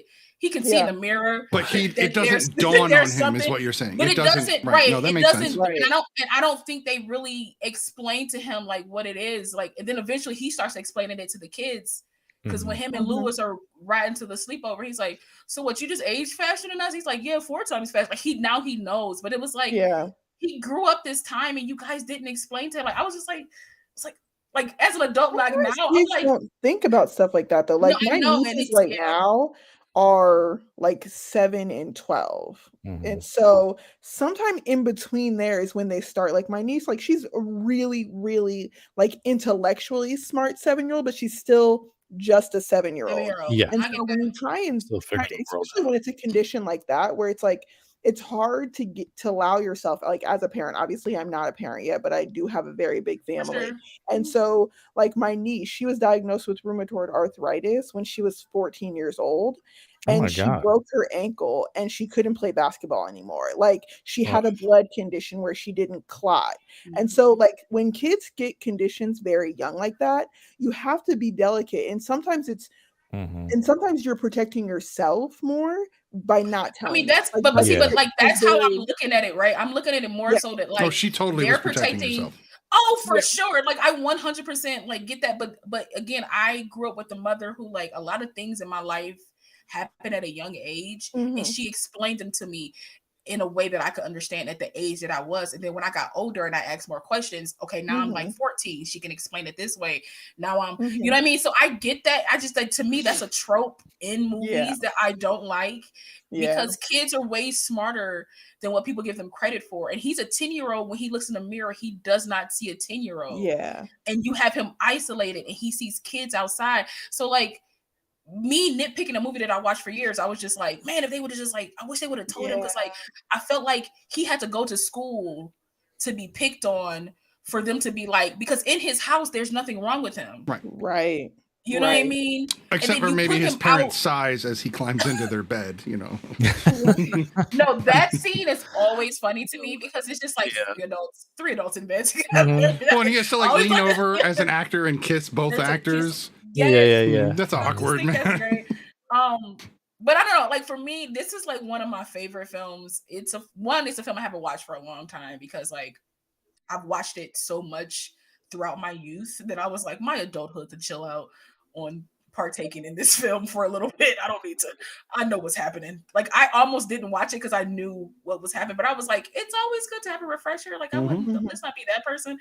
Well, there's also those subtleties that you might not remember. That I might not remember. So I was like, let me go back and like watch it. But I just loved it. I loved everything about it. I love that he was still friends with everybody. I love that it sometimes it only takes you having a core group of friends that understands that then the world understands because that core group does. And like I love that they're like the whole time at graduation Lewis is looking for him, like that's his best friend, like, and that's what I mean about kids being like a little bit smarter than what people give them credit for, because his assignment was amazing. And I feel like that's something a kid could write and could articulate for themselves at like 10 years old. You know, he still should have got an F though, because he didn't do the assignment. I'm crying. I mean, he did do the assignment. He said, even though I don't know what I want to be when I grow up, I want to know who I want to be like. You're a terrible teacher, and I don't want you teaching kids anything. Hey, I do a podcast in IT. I don't teach anybody. That's terrible. So, but yeah, I love this. But what did you think of Jack Smitty? So this is like my third time watching it. I did see it back in the day. I remember having very fond feelings about this movie. Robin Williams across the board, cool, creative idea. No, I don't remember it being Francis Ford Coppola. I think it's odd that it's Francis Ford Coppola. I do see where the critics were coming from. I'm a weird one on the panel. I thought that for somebody who had done two extraordinarily famous and artistic films in a lot of ways, or three, so Godfather Part 2, and then Apocalypse Now, that we could have gotten maybe a little sharper film in a sense. It feels jarring in moments. Some of the cuts are a little weird to me when he looks up in the rain and sees the sky and it's moving by at 1,000,000 miles an hour. I'm like, is this like your one metaphorical moment or something? Like it felt out of place. Subtle things, little things. Is it still good? Yes. Is it still fun? Yes. Did it make me cry? Yes, 100%. I cried at the end. Like everybody else. I was thrown by some things. The Fran Drescher character should have picked up on him being a kid way sooner than she did. so that's weird. But she was drunk at least the second time. comedy. The second I don't time. know. The son was like, she's looking for love in all the It wrong is. places. It's a comedy I thing. just feel like Lewis kind of set her character up. She's looking for love in all the wrong places. So like, But then she goes to the just bar found and she's somebody- flirting she's with like literally kinda everybody, blinded. right? everybody, Yeah. she just found somebody like kind of goofy and silly, and she was just like, all right. I mean, And I then kind of buy her being ditzy because Right. didn't the same thing happen to Tom Hanks in Big? Like, it's just I know. Exactly. No, for sure. I know. Yeah. And that's another movie with the same weirdness. The other one was reversed, and it's when I think it's the Georgie character. He's the one that's kind of like the flirt of the group. Hits on J-Lo in the most cringy and terrible way, and says, "I want to be a gynecologist when I grow up." And she's like, "Why?" And he's like, "Because of you." And I was just like, "Oh God, that is cringe as hell." Which is weird. So that's a Kindergarten Cop connection too, because Yeah. there's a whole gynecologist joke in there too. So it's Yeah. it's so just funny. I it's mean, weird. I don't know. I It shows was it's the a- 90s. It's the 90s. you know? Yeah. like I just feel like I knew kids like that in school. They like fed off of their dads and stuff like that. And I get like that. I feel like his dad made a joke like that. I'm and he was like, sure. gonna I'm use sure. this. I'm not. It's nothing against the reality of it. Cringy. No, it's cringy. It's that all get this out. feels like a family film until that moment felt like wait. But in the 90s, it would have been a family film. Now they would never put that joke in there with a kid no. saying it, and it's just because it's like a low hanging fruit joke too. So like everybody's like, you really want to put that? Well, and she No, just, you my don't wife put that in there. pointed this out. She literally just goes, "Now I want you to take this seriously." Yeah. Like really. she didn't even like bat an eye at it, which was Acknowledge it, I think the yeah. part Just that threw us off the most. Like she didn't even care. But that's again We feel like teachers don't for a moment. They'd be like, ugh, I didn't heard it all. right. All right, go do your, take it seriously. Do your work. Be quiet. Leave me alone. Okay. I'm glad she denied him, as in Jack, going to the dance Right. because as soon as he tried to kiss her, it crossed a line. Had he asked to just have her chaperone, that might have been one thing. But as soon as he tried to kiss her, she was like, "I know what your intentions are. This is no longer just like cool people Yeah. hanging out at a dance."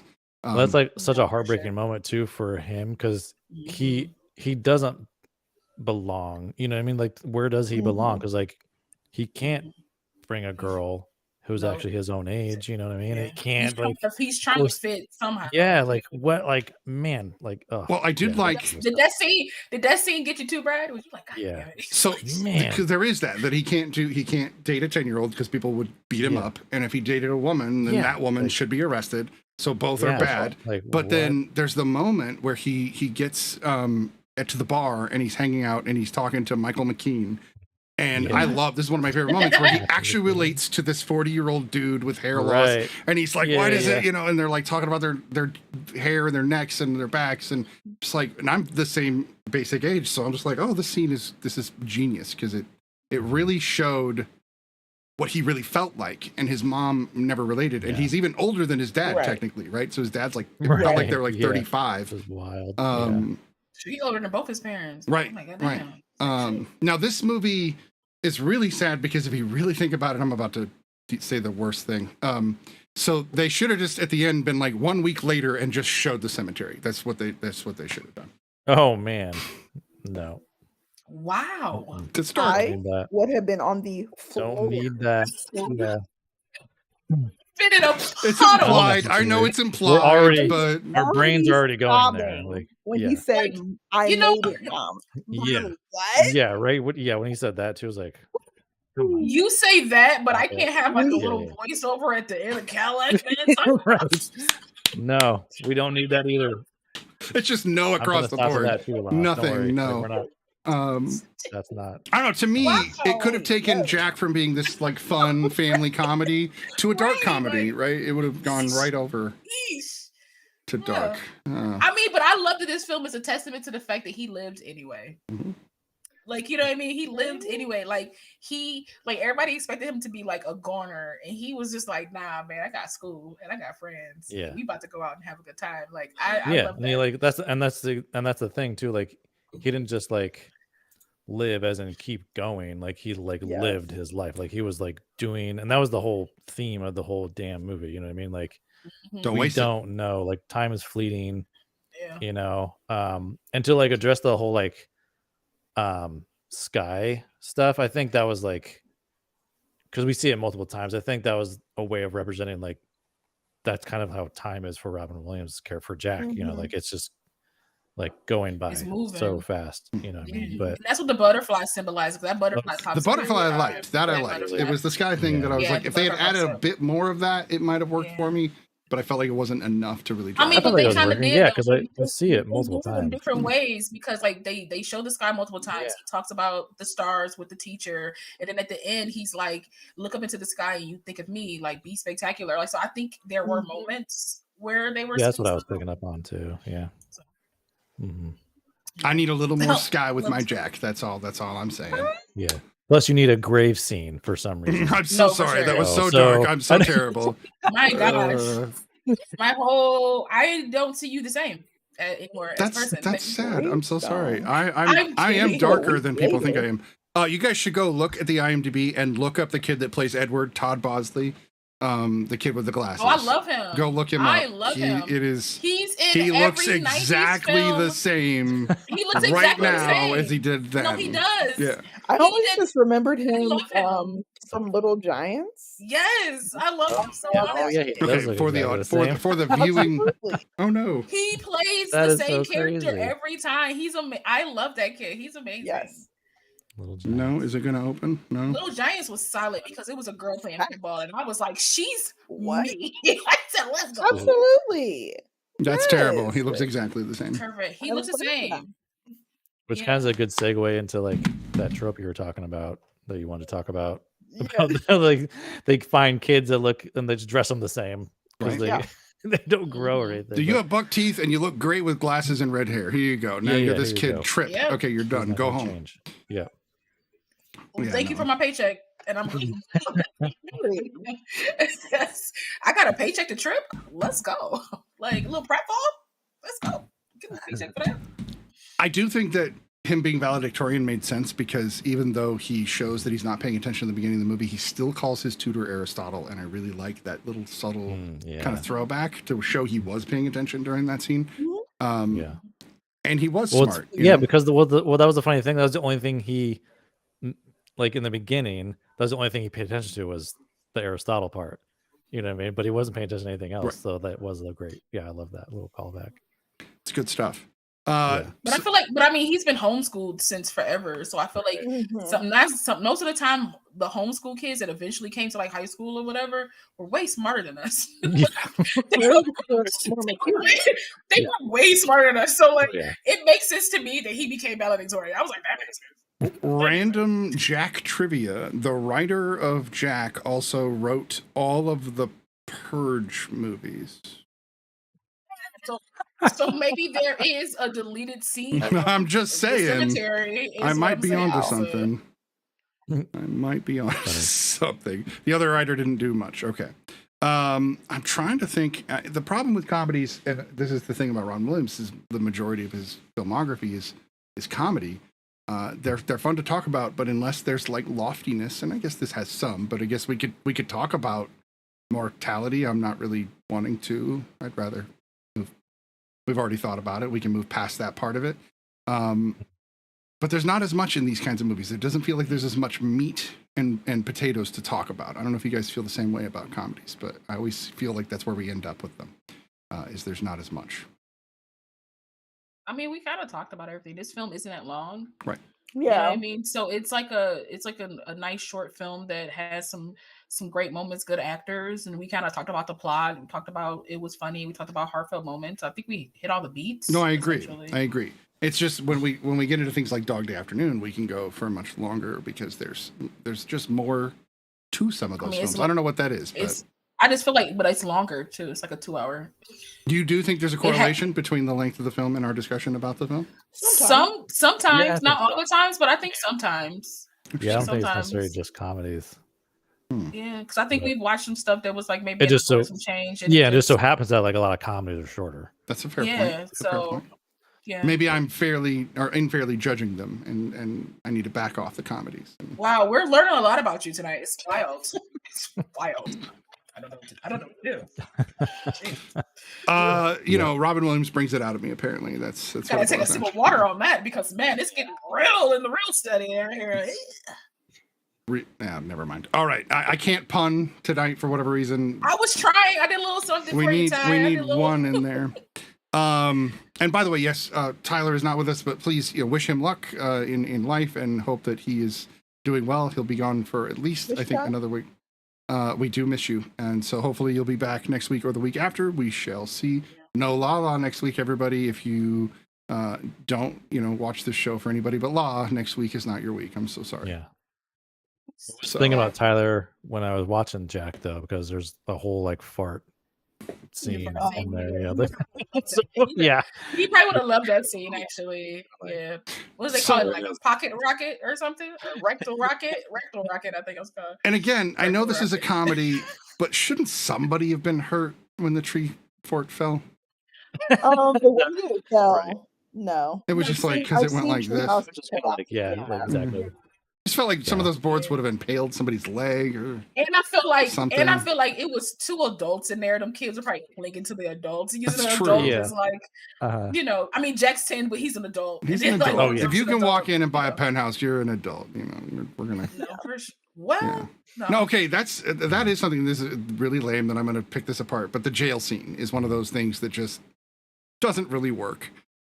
He would have had to give ID, and when he didn't have it, they would have tried to research him, and he would have eventually told them to call his mom. Fran wouldn't have just come and got him out. Like, yeah. I mean, but how do you research a person? You don't have their ID. Fingerprints, and they sit in jail until you find out who they are. Like, that's how it works. They will not let you go until they figure out who you are. So, but I mean, if somebody comes in and they're like, I know who this person is. Like, this is Mr. Powell from the principal. Like, I can. It's slightly plausible. But his name was on a plaque, and they took mugshots. The ID was the one thing I thought about too. I'm like, he doesn't have a state ID. Yeah. Right. So I mean, even back then, you still would have needed to provide identification. Right. Yeah. Yeah, I mean, but to me, it's the cops. They were just like, he a grown man. Well, and they tried to steal his dog, so that says something about that cop. Yeah, So I just, I was never a pog person. This is nothing to do with the conversation. It was just like my Wi-Fi was messing up, so I had to like switch it back. And somebody's Wi-Fi is named a snapping turtle. Turla? Like a snapping turtle? Turla. Like a snapping turtle. I just thought that was funny. Cool. I just wanted to share that with the class. Well, see, now I just want to know everybody's Wi-Fi names are. Never mind. Yeah, that's for off there. Mine's Fortress of Solitude. That is a great one. Now, let me. Now I want to tell you mine. Mine's Slarty Bartfast. Mine's the name that AT&T gave us. I didn't feel like. Oh yeah. No. Yeah. There's like a bunch of numbers and letters. Yeah. Mine is obscure. And most people don't know where mine came from. I don't know what it's from. It's from The Hitchhiker's Guide to the Galaxy. It's the guy that makes Planet's name. He doesn't want to admit it because his name has fart in it.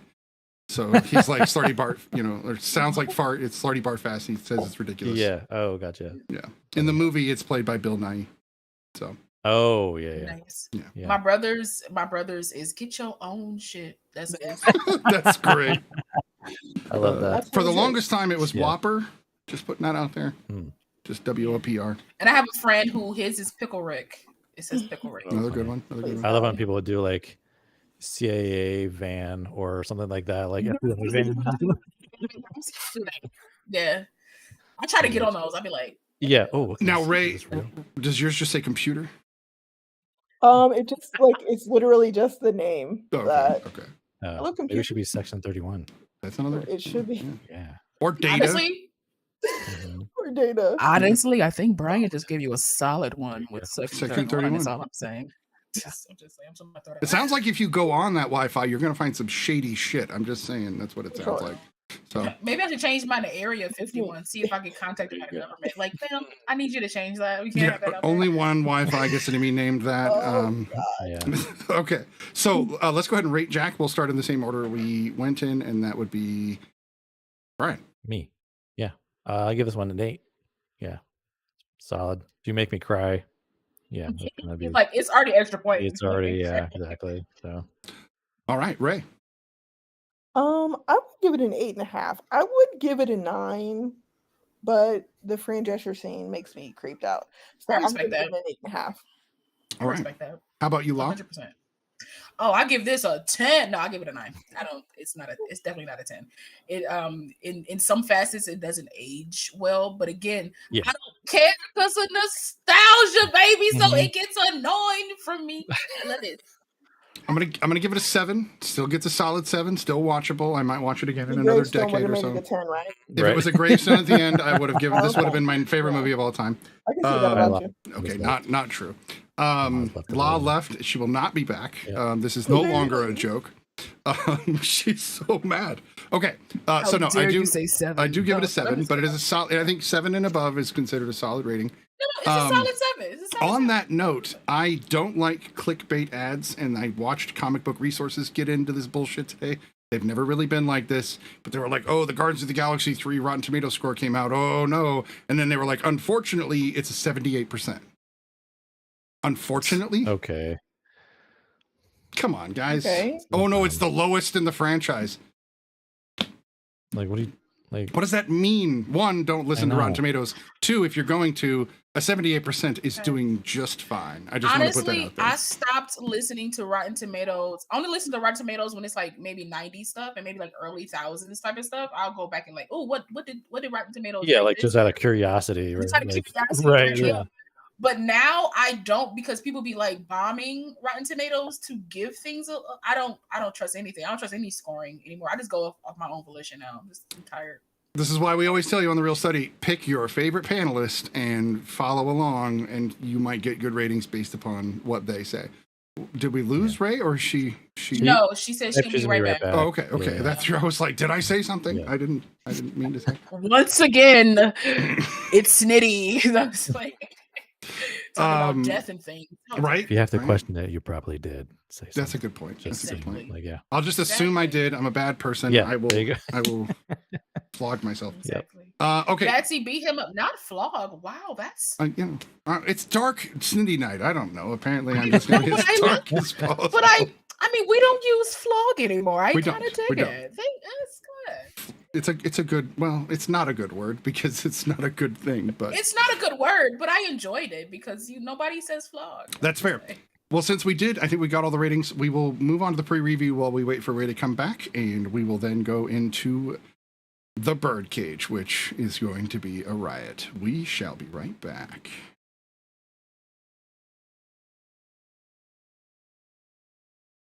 Biggie's pre-review brought to you by The Real Study, Sunday nights, 9 Eastern, 6 Pacific. Welcome to Biggie's pre-review. The pre-review is where I tell you about upcoming movies coming to movie theaters and beyond.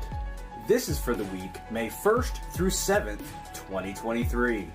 Alright, let's start off with a big release this week, Guardians of the Galaxy Volume 3. Still reeling from the loss of Gamora, Peter Quill must rally his team to defend the universe and protect one of their own. If the mission is not completely successful, it could possibly lead to the end of the Guardians as we know them. Now, hearing the description and knowing that this is going to be Dave Bautista and Zoe Saldana's last Guardians outing speaks volumes. Also can't wait to see Adam Warlock in this. Will Poulter's going to do an excellent job, I can feel it. Guardians of the Galaxy Volume 3 premieres in movie theaters starting May 5th. Next up is a movie called Love Again. In this drama comedy romance, a young woman tries to ease the pain of her fiancé's death by sending romantic texts to his old cell phone number and forms a connection with the man the number has been reassigned to. This movie stars Priyanka Chopra, Sam Heughan. One of the big stars of this movie is Celine Dion. The movie Love Again premieres in movie theaters starting May 5th. Next on my list is the romantic comedy, What's Love Got to Do With It? Zoe is a documentary filmmaker who uses a dating app that only delivers an endless stream of Mr. Wrongs.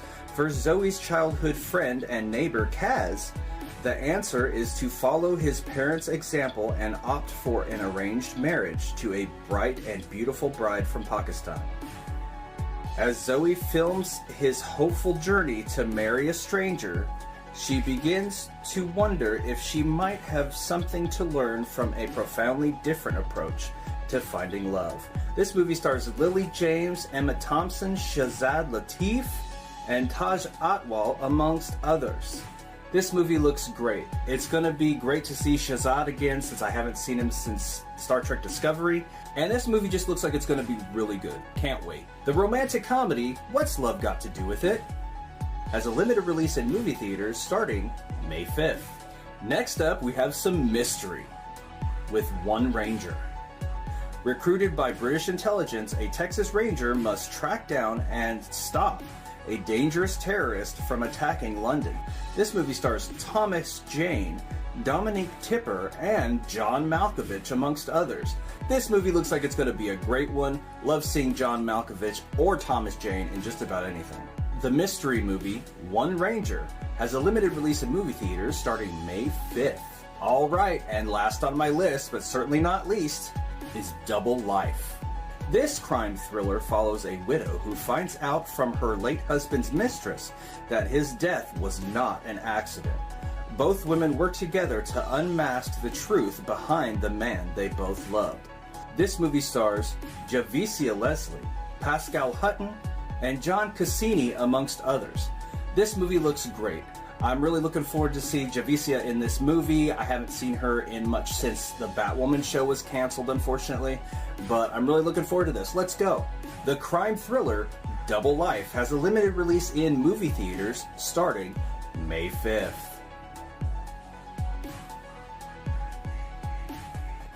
Well, that's all for the pre-review this week, and I hope to see you out there. And welcome back to The Real Study. I think Law gave you that before I did.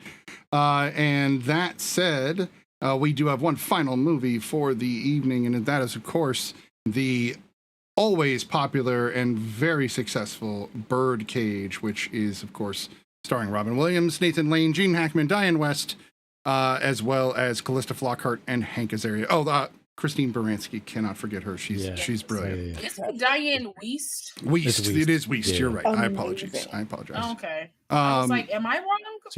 She's another one of those like character actors that's underrated. I forgot how much I missed her. Yeah. When I right.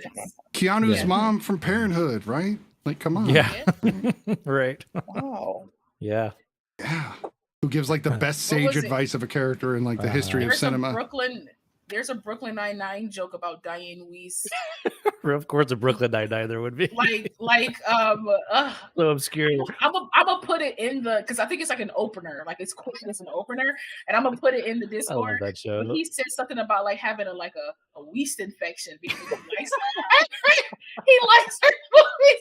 But I'm gonna find it. I've never seen this show before.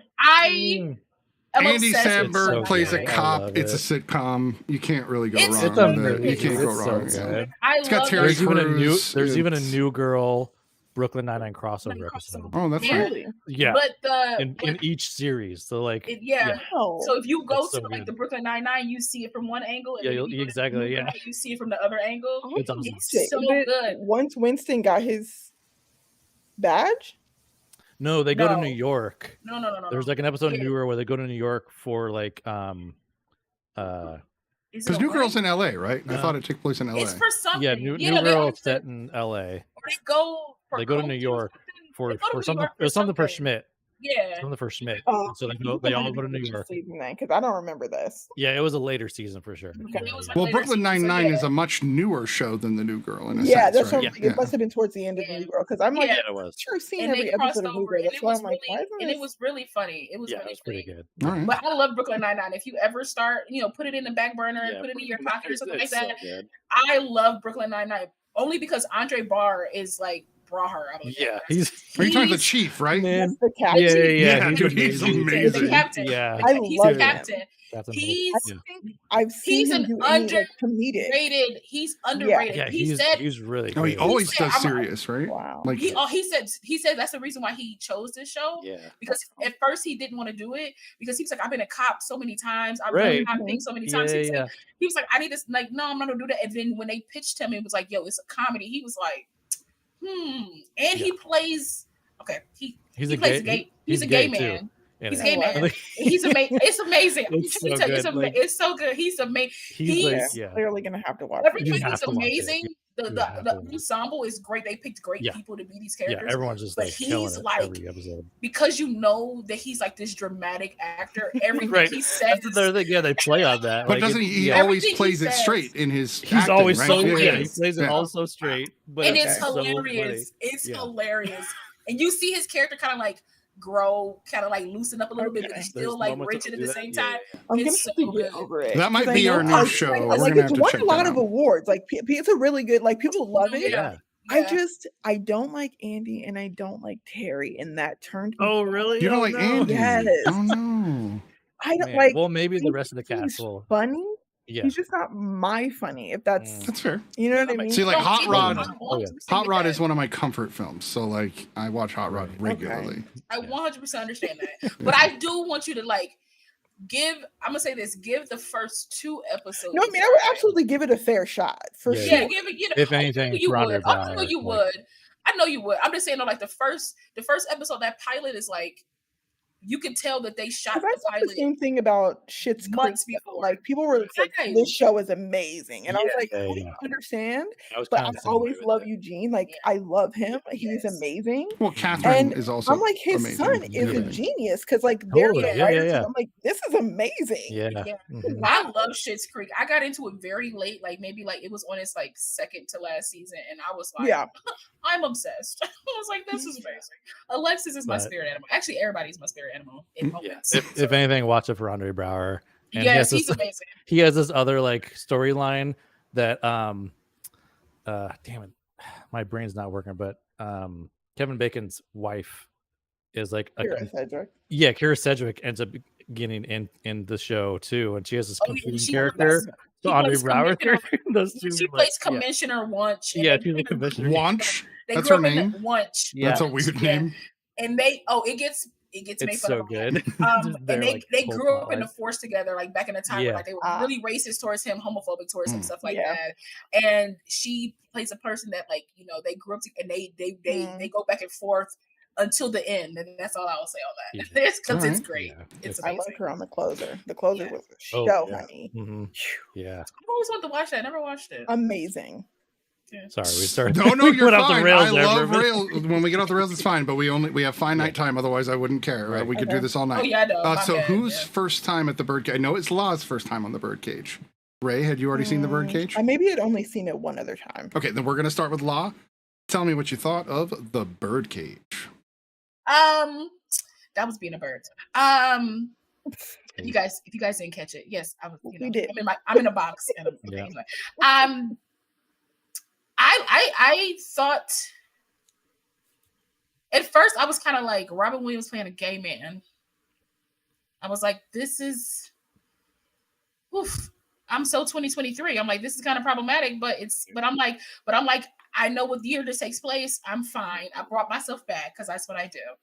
And I thoroughly enjoyed it, even though I'm saying that we got Modern Family and Eric Stone Street played gay man, but still, anyway, I enjoyed it. I thought it was funny, like hilariously funny. I thought it was funny. Mhm. I still think the jokes like hold up, and that's hard to do. Yeah. Because sometimes they can go topical with stuff, and you're like, my God, I wasn't born in this era. I don't know what you're talking about, but this still holds up. Even like side stuff was like great to me. Like the guy keep paying my man to tell him like where they were. I'm just like, you're a terrible person. Why are you my driver? Like you're a horrible person. Gene Hackman. Amazing. Yeah. Talk about playing serious but still being funny, right? Yeah. Right. I see Gene Hackman one. I was like, you're Gene hilarious. Hackman, man. Like, yeah. he's- You're hilarious for one. Two, gorgeous drag queen. Gorgeous. Her. I loved it. I love the scene where they're walking out. He was like, I told them nobody wants to dance with me. I told them white makes me look bigger. And I was Yeah. just like, he's amazing. Diane Weiss is just like, I loved her in Practical Magic. Oh yeah. She Yeah, plays one of the yeah. ants, right? Yeah.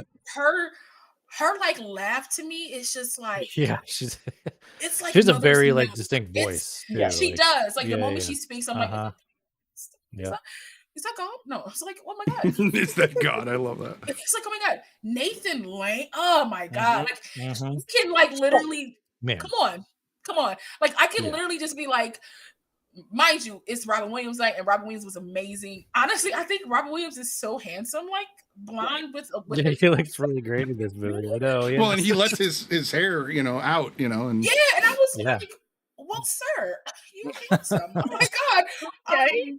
I said, oh, do I like this look for a reason? But Nathan Lane, I was like, he's amazing. This is peak Nathan Lane, is what this No, is. this is peak Nathan Lane. I was like, oh my God. And then when I saw Christine Baranski's name, I said, where does she appear? Because I don't care what she does. The timbre of her voice is so melodic and beautiful to me. Yeah. And then she always speaks with like a sort of regalness. But I just love me some Christine Baranski. She can play somebody you love to death or somebody you want to murder. Or somebody you want to kill. Yeah. My God. Like, she just has these like levels to her. And I just love her so much. But I thought this film was great. The only thing I didn't like, and if it happened, maybe I missed it, maybe I blinked or something like that. If it didn't, like, let me know if it happened. But I wanted somebody to punch his son in the face. I agree with you. I hated him. To me, that was the only part of this film pretty selfish. I was like, okay, once this comes to a head, because it has to come to a head. Oh yeah. Right? Like, it has to. I was like, once it comes to it, somebody is going to let him have it. And I was like, I'm ready for it. Like, I had my tea, I was watching, I was ready, and it never happened. And I was like, what happened in the writer's room? It didn't happen physically, but when he comes in, he hears him giving orders to change everything. He comes in and he says, thanks, Dad. And he was like, first of all, this is not you saying that. Yeah, exactly. Yeah. That's true. He was like, don't. He had a couple moments like that too, where he was like, I need to just not talk to me. Like, yeah, exactly. Just don't talk to me. And those moments were fine. But I needed like a bigger, like, it wasn't like real accouability. So, because you're still letting him do it, and I was. I think that's a testament to when the movie came out, because if being the age that we are on this panel or older, we remember when gay people were still talked about in public like they were monsters for some reason. Yeah, and for him to do this only in '96 does it work? If this movie took place now, we would all be like, "You're a piece of shit." For even asking, yeah, that's a fair point. So, see, because my thing is this, like, okay, I'm not like put all my business out here in the street, but I grew up with a father that was, he might have been drugged up every time somebody saw him, and so, but I was never embarrassed by him because he's never been anything different than that, right? If all of a sudden he put a tie on, I would be like, what is this? What is what are you doing? So like, they've never been not this. So my brain was just like, somebody punch his son in the face. But I will say this, Dan Futterman has a tendency to play gay men or be around gay people or be in gay situations. And I was like, it started a long time ago. I was like, this is amazing, because he was in Will and Grace and he played a gay man. Well, a man that was deeply in the closet. Jack had to help him out. Help him out of that. But I just think it was, and I think it's funny that he kind of plays, because he has a very, and it's no disrespect towards him, but he does have like he has like a soft look to him that I think that's why people cast him in certain like areas. But this movie was great. I thought it actually took me by surprise, because I've seen not the trailer. No, I've seen the poster for this. And I've seen like clips, like I've seen like, like flashing clips of it. And I was just like, oh, I love Nathan Lane, and just disappeared somewhere else in my life. And so actually having seen it now, I was like, dang, I missed out on like a really good film. But I mean, I was probably like 8 when it came out or something. Like, I was probably like, very young. So like nobody in my family, my Christian family, was going to this came out the same year as Jack. So these were two films in the same year, which is very like, whoa, right? Yeah, so I was 10, so like I definitely wasn't going. Right. I definitely wasn't going to watch this. To your point, La, I think that he was gay on Judging Amy as well. I remember him being her brother, but I think he was gay on that. Yeah. All right. Yeah. So Ray, how many times have you seen I this, love him. and what did you think of this time?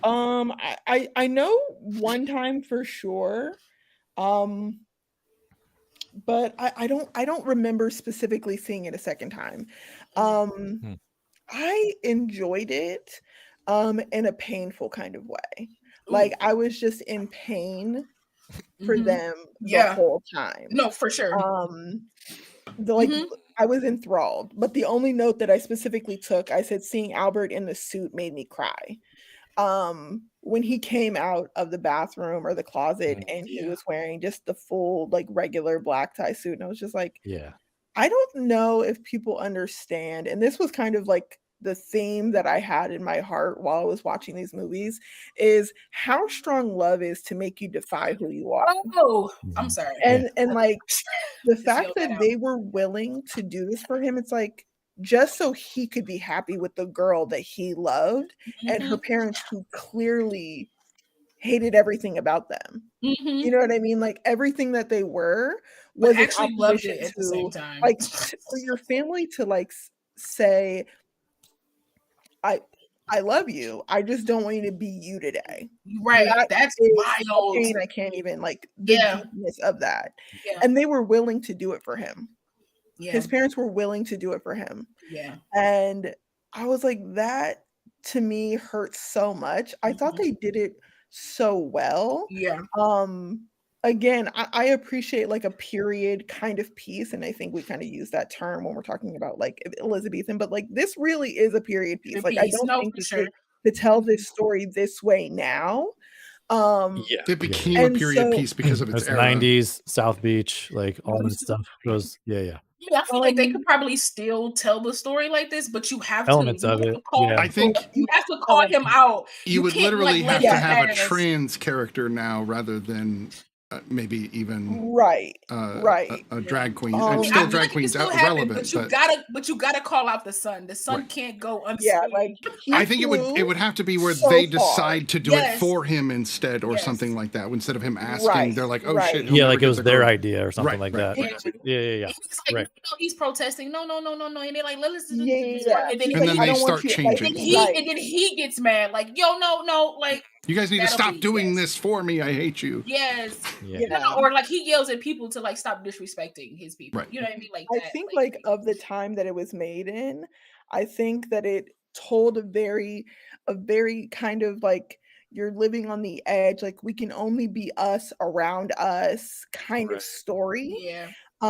He kind of there's kind of a line in there Robin Williams said, so it's kind of like alludes to that too. Is like we can just be ourselves, just not around other people. You know what I mean? Right. He says to his son, it's like, oh yeah, that's which hurts. And it's like right. unless, and I feel like it's kind of weird or niche maybe among people who've kind of lived that life, like you've had a family member in the closet or come out that you're like, first of all, we didn't ever need you to tell us. Like we already knew what it was. You know what I mean? Right. And the other thing is like I would never want you to lie to me. Like you don't have to convince me that you're anything other than that. And so it obviously took until the end of the movie for him to like be able to be open about that. But it was like, please don't be embarrassed, because that's weird. I don't love that for you, because you know what I mean? Like it's more of a him thing than a them thing, that he was so embarrassed that he felt that they had to lie. It's like, either your fiance loves you enough to not lie to her parents, or she doesn't. Well, and she did almost tell them at one point, but they both perpetuated. So I'm going to blame Callista Flockhart's character a little bit as well. There's a weird thing about her that I wanted to mention real quick. Well, she 18, he's 20. She gonna follow him. Right. Callista Flockhart she's in this movie, and she even has speaking roles, but I barely feel like she's in this movie. She's almost like a set piece in this movie the whole time. She's always just kind of there, floating through the scene. It's the weirdest feeling when I watch her in this movie, because I'm just like, oh, there she floated by again. And that's just how she feels through the whole film. I don't know. It's really odd. Brian, what did you think of this? How many times have you seen this? I know you said this is Man, one I of your can't tell you favorite. how I've seen this movie. It's so many times. Dozens. Okay. Brian's Man, like many. This is one of those that I burned up the VHS on. Like me and my mom watched this. I love it. Time, like seriously. I mean, I like knew lines from it. Like I can reenact the whole like thing when he fussy, the whole fussy, thing fussy. was all fussy, like Twilight. Yeah, I could do all that. Yeah, it's like I mean, Robin Williams is just like so good. And like, yeah, like we already mentioned, everyone's so incredible. One of my favorite things between Nathan Lane and Robin Williams is when he's trying to get him to like act like a man. And just all these little things that Nathan Lane does is just like it's just so hilarious. Like that part freaks me out because eventually he was like, is that masculine? He was like, I don't know. Yeah, it's like actually no. Yeah, like, come on. That was great. Or he's like, how was that on the walk? And he was like, it was perfect, but I just didn't know John Wayne walked like that. It's just like perfect. Yeah, absolutely. So good. Oh my god. And like, but this time around, I'm watching it, which is amazing that we can do this. You know, well, it's amazing you can do it when you actually have like perspective and an awareness of yourself. You know, some people watch things and don't think about these things, but like this is an interesting film that it was that if you watch it now, it's both ahead of its time, but also still a sign of the times. Like it's like this weird dichotomy of like this weird limbo, you know, because like when it first came out, like it was such a strong LGBTQ plus like driven story, you know, and but then there's also elements like Hank Azaria playing a Guatemalan, you know, which he's great. I love Hank Azaria. Right. He's like doing these voices. I love when he changes his voice to the butler when he's like his voice is like deeper. Can't walk in shoes. He's a talented person. So when he very problematic. When he fell in them shoes, he was crying. He said, but also Hank Azaria, he played Apu, so it's like I know, exactly. This is what he does. No offense to him, and he knows better now. He's not seeking these roles now, and that's the important part. No, for sure. Yeah. So there's those elements. At the time, you know, we needed money. Go get this job. Right? Bro. Yeah. Really bad at it. They might have even asked him and been like, "Hank, can you come play this Cuban character?" I mean, I've seen this movie so many times too. Like, I'll like sing exactly how he's singing. He's singing "She Works Hard for the Money," like that little thing he does.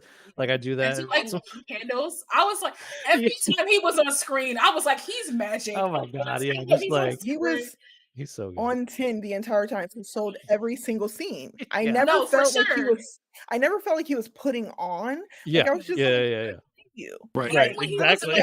Even when like he was in the background, like sweeping up, like in those shorts, like yes, I was like, like I was like, he's amazing. He's both Lucy and Desi. It's weird. No, I love that. Brian. It's weird to watch him though, because like you see him as the Blue Raja, right? And then you see him as this character, exactly. And you're like, what? So that's the same guy. I know, but he wore a shirt that said straight now, straight, or like thinking is what he said, like something like that. Yeah. It's like I need that shirt. I need that shirt. Yeah, but like I said, it's one of those movies that's like stuck in this weird limbo, you know what I mean? But I love it. We could like appreciate those things and still address like the problematic things, you know. So no matter how much I love this movie, there's still that, you know. So it's like, it's incredible. Yeah. So I think that you touched upon this a little bit, so I'm going to take it a little further. The idea that we're in an era where they're trying to literally outlaw drag queens in states all over the country. Watch this freaking movie, and that is the amount of sexuality you're going to get out of a drag show for kids, is what I'm saying. Yeah, they didn't show anything. Right. There's one moment where one guy at one moment does like a one like hip pump, and then that's it. But this is at a club on the strip, like. It's not even like they're saying let kids come to a drag. No, I know. Show. It's like can we read a book? Right. So it's one of these drag queens, but in an even further gown. No, for sure. Just reading. This is like just go watch this and then tell me that there's a problem because I don't see the problem. Right. And I'm not talking about the scenes where they're in their own home doing their own shit. I'm talking about the club scenes where it's just drag queens singing. I've been to drag shows. They just sing. I know. I mean, but it's like what John Stewart said to that one guy. He was like, you want to outlaw, drag queens, but like, what about guns? Guns kill more people than anything else. That was such I was already in love with John Stewart. But Yeah. when he did that, I was like, well, First of all, the dude was bumbling. He was like, no, he was No, like, totally. He didn't have anything. Just like, yeah. saw it, folks. Like he had Yep. nothing to say because like Nothing. you're trying to get America to focus on the wrong thing, Right. because guns like help you, the right? safety shell game, and we know what the Yeah, perfect. That's the problem. Right. No, Yep. for sure. And I was just like, oh, okay. Guns talking. He was like, oh, okay, so you value guns more than you value kids' lives. Okay, I get it. I was like, ooh, Jon Stewart. Oh my gosh. So do you guys He know was sexy why in we that never saw Jon Stewart for like the last 15 years? I hope you guys know this. I'm assuming you do, but I just want to Well, he I wanna was put it out fighting a there. lot. Right. He was fighting a lot for that. For the 9/11 that- first exactly. responders. Yeah, he was doing a lot. I've That's seen a what lot of he's his been doing testimony. for so long, Yeah. and Yeah. he succeeded. Now he's Right. back, and to me, like, this dude is a national treasure. Like, we need to Oh yeah. Yeah. prop him up Yeah. and say, listen To me, he's John. a guy who was like, I went out here, I did some movies because Big Daddy is one of my favorite movies, and he was only in it for like 10 minutes total for his screen time, but he was still great. But like, he was like, I'm an actor, I do my thing. Oh, I do this show. I'm, I do Daily Show. That's great. I did my thing. You know what I need to do now? I need to go make some change. And I love that he uses like his star power in that way. Right. And I'm not saying that every celebrity has to, because that's not every celebrity's Right. like that's not their Mhm. that might not be their focus or their goal or what they're meant to do in this life. But I love that that's his focus and what, because he does it so well. Yeah. He advocates so well. I think he's great. Yes, Jon Stewart for president. I think that he was born with a low heart rate, and I think that's why he can do it. Because if it were me in those interviews, I'd Oh, be man, jumping across I the know. table at people. So like, I don't know how he can Yeah, stay I'd be on calm, meds. but Like, he's, yeah. I just he's feel like he I just feel like he's- meditates on the fly. I just feel like you he's know? been in this business long enough that he's like, and I think doing the Daily Show too helped him Yes. because like, Well, he sees it Yeah, from a he's- cynical Yeah, angle, definitely. right? he sees it from like a different angle, and he's able to be like, I don't need to punch you. I can. You sound stupid, and I'm about to show the world that you sound Exactly. stupid. He Use punches your them own in their Uses his voice. personality. Right. He always, and I love that he does this thing now that I'm trying to incorporate in my own life, is to be like, okay, so what you're saying is this correct? Am I correct on this? Is what you're saying? Right. Because I just want clarification. Mhm. And then if you're not saying what I think you're saying, then I need you to explain it again. Because obviously you're not explaining He it has right. a skill for that. He has a great skill for that. I just be watching him for that because I love that. Well, so we have much. numerous shows that mimic him because of it to this day. Like John Oliver's yeah. show is literally a Yeah. follower from that. Yeah. I mean, Stephen Um, Colbert's show was very right, similar right. to his first show. Like, yeah. Yes. I almost feel like we need that show back. But anyway, Right. so yes, blood pressure is another one. I probably would just keel over of a heart attack in a lot of these interviews. So we're well past 8:00. Is there anything else you guys want to mention? Because I knew, obviously the political part of this film is not going to get unmentioned. It does need to be mentioned. It's part of the reason Right. we Yeah. pick these films, is that they do have something to say. But I think we covered a good portion of it. The plot is pretty simple comedy plot, reverse situation. Yeah. It was a little convenient, but it's comedy, so you gotta this is where you gotta give the comedies a breaks at the end with the tropes. The idea that these two staunchly conservative who thought that even Jerry Falwell, or not maybe Jerry Falwell, but the other big preacher of the 90s, Billy Graham was too liberal, right? Like, oh God. Yeah. And then this guy's just like, oh yeah, I'm gonna put When on drag. he and, said that, like, when he was like, Billy Graham, get Billy Graham, I was like, oh. Yeah. All right, this is where we're at. Right. With this film. but he was What's so too funny dark and too, too like, liberal. What's the funny thing is, like, I haven't seen this movie in a while, so it's funny how certain things can still like surprise me for some reason. I don't know why. So like when Nathan Lane enters as the wife in full like drag, I literally like put a blanket over my mouth, just like, oh my God. Like I totally forgot about that part. I was like, oh God, he's not doing this right now. But I was so happy and cringy at the same time. Well, you could still see his But shadow. no. I know, Like, you could still see his Oh shadow. my God. I was like, yes, but no. But I was like, but do it because he oh, this damn. he deserves this. But the It deserves shadow, you. the shadow aside, it shows what a hell of an actor that my he God, was. That Albert was. Albert was an actress and Yeah, could do exactly. it. Like, Yes. right. So committed. Yes. Yeah. Also, I just love that Gene Hackman's character essentially fell in love. I don't understand. I don't understand. He was going so hard. He was like, first of all, they don't make women like that. I was Oh, like, yeah. But like, He that's was what about he was to listening. this right there, like, He was about to risk it Oh, He was. I don't even know you right now. Like it was so good. Like they all like. He was I like, think I'm not what like, this makes is cold, movie man. special on top of the actual like story being interesting is the actors knowing how to do their job. Jobs. You Yes. cannot replace a single actor in this each movie and with every- Right. or maybe I Calista mean, Flockhart, who I was literally about to say maybe Calista Flockhart. You know, she's like I said, she floats through her But- scenes. You she could was put doing anybody in nothing. there. Okay, they But couldn't I do mean, if you anything. think about Because it, she's so she skinny, was that's why she floats. There it is. trying. That's hilarious. But she is tiny. Though. I was like, this I mean, chick's if we're tiny gonna make Calista jokes, Flockhart. we got to go back to the '90s and make the same jokes, right? That's what we have Right, to do. yeah. She's like a tiny Calista Flockhart. She's like, she's already tiny, but I was like, wispy is the term. I was like, gosh. But no, she was a character who, like, if she didn't exist, the movie wouldn't exist. Oh yeah, right. Yeah. So, like- but you So could have weird, put like- Carrie So you- Russell in there. You could have put like you could Right. like Yeah. So you, Anyone. it could have been any woman. But she looked just waspy enough for it to make sense. Like I get she That does. makes her sense. kind No, of she does. being a vacuum, like that makes sense in the role that she was playing. Yeah. But also, Yeah. it was giving lines delivered. We just needed, Exactly. Yeah, we needed somebody to say these couple of lines to keep. Do you see pushing Nathan through over the- there? Okay, Nathan and Yeah. Robin, those are the stars. Okay, let's worry about Yeah, that. for sure. Jean's, of Those course, are- a star. Let's pay attention, right? Because honestly, there was no reason for her to be like, "Can you show me to the bathroom?" Like they saw that they could have just pulled. They could have pulled Nathan Lane's character to the bathroom. She did not. I was like, "Why did all of them go to the?" So you don't even know me, baby girl. Like, wake up to the bathroom. So it's like she didn't need to do it. But they were like, I think they were like, "Yo, I think we need to get her some. She's been sitting for quite some time, and they just had to give her a thing to do." Right. They're like, that She's was probably not the e- decision. they Like, kept on writing her set, back maybe. into the He script. said like that day, Yeah, they were like, yeah. she's been sitting here I eating mean, this, we're paying this her, stew. so let's. Honestly, if I'm being honest, I really want to know how his stew tastes. I Is wanna know this what that pre- stew tastes like. This is post Ally Really? McBeal, right? Is this post Ally McBeal? No, This is pre Ally pre- McBeal. Okay, then pre-Ally. yeah, Yeah. then This is she's pre-Ally. Yeah. Yeah. This is probably what got This her is like an Emmy, early what got her thing attention. for me. at least That's some. like Yeah. being next to Robin Williams, but also just going back to Jack for a quick second. I was thinking about this. Look at all these young kids that was in the movie with Robin Williams. Like Oh, Journey man, I know. Smollett. Yeah, Journey was like- Smollett. Like, She was going barbs with like Robin Williams, man. Like at Yeah. a young age, like that shit.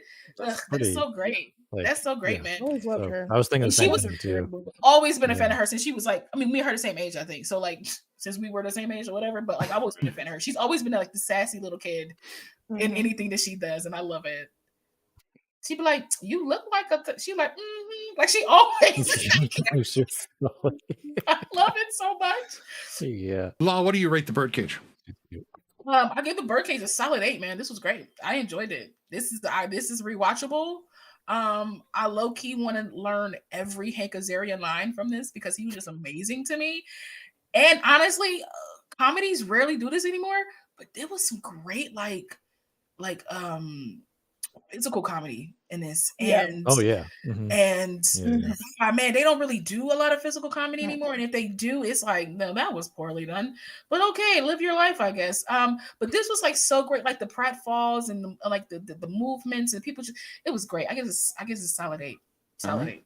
8. By the way, I think that they do physical comedy, but they moved it into action now, so it's an action comedy, and that's where they Right, put all the action physical comedy comedy, slot. which is unfortunate. my point which is still- unfortunate. so my no, point you're still right. I'm stands. agreeing Yeah, with it's you, still not like- but saying they Yeah. just moved it out of the comedy realm. And My put point it, still stands, y'all. Just saying. How about you, Ray? What did Okay, you think of fair enough. Birdcage? Gotta get in. You feel me? What did you think, Ray? What did you think of the Birdcage? Oh, it's me. I'm sorry. Oh. I was confused. I loved it. I would honestly give it a 9. Like I really thought that the performances make it, and none of them were phoned in a single For day. sure. Right. You Yeah. could tell, like they were Yes. in it. Yeah.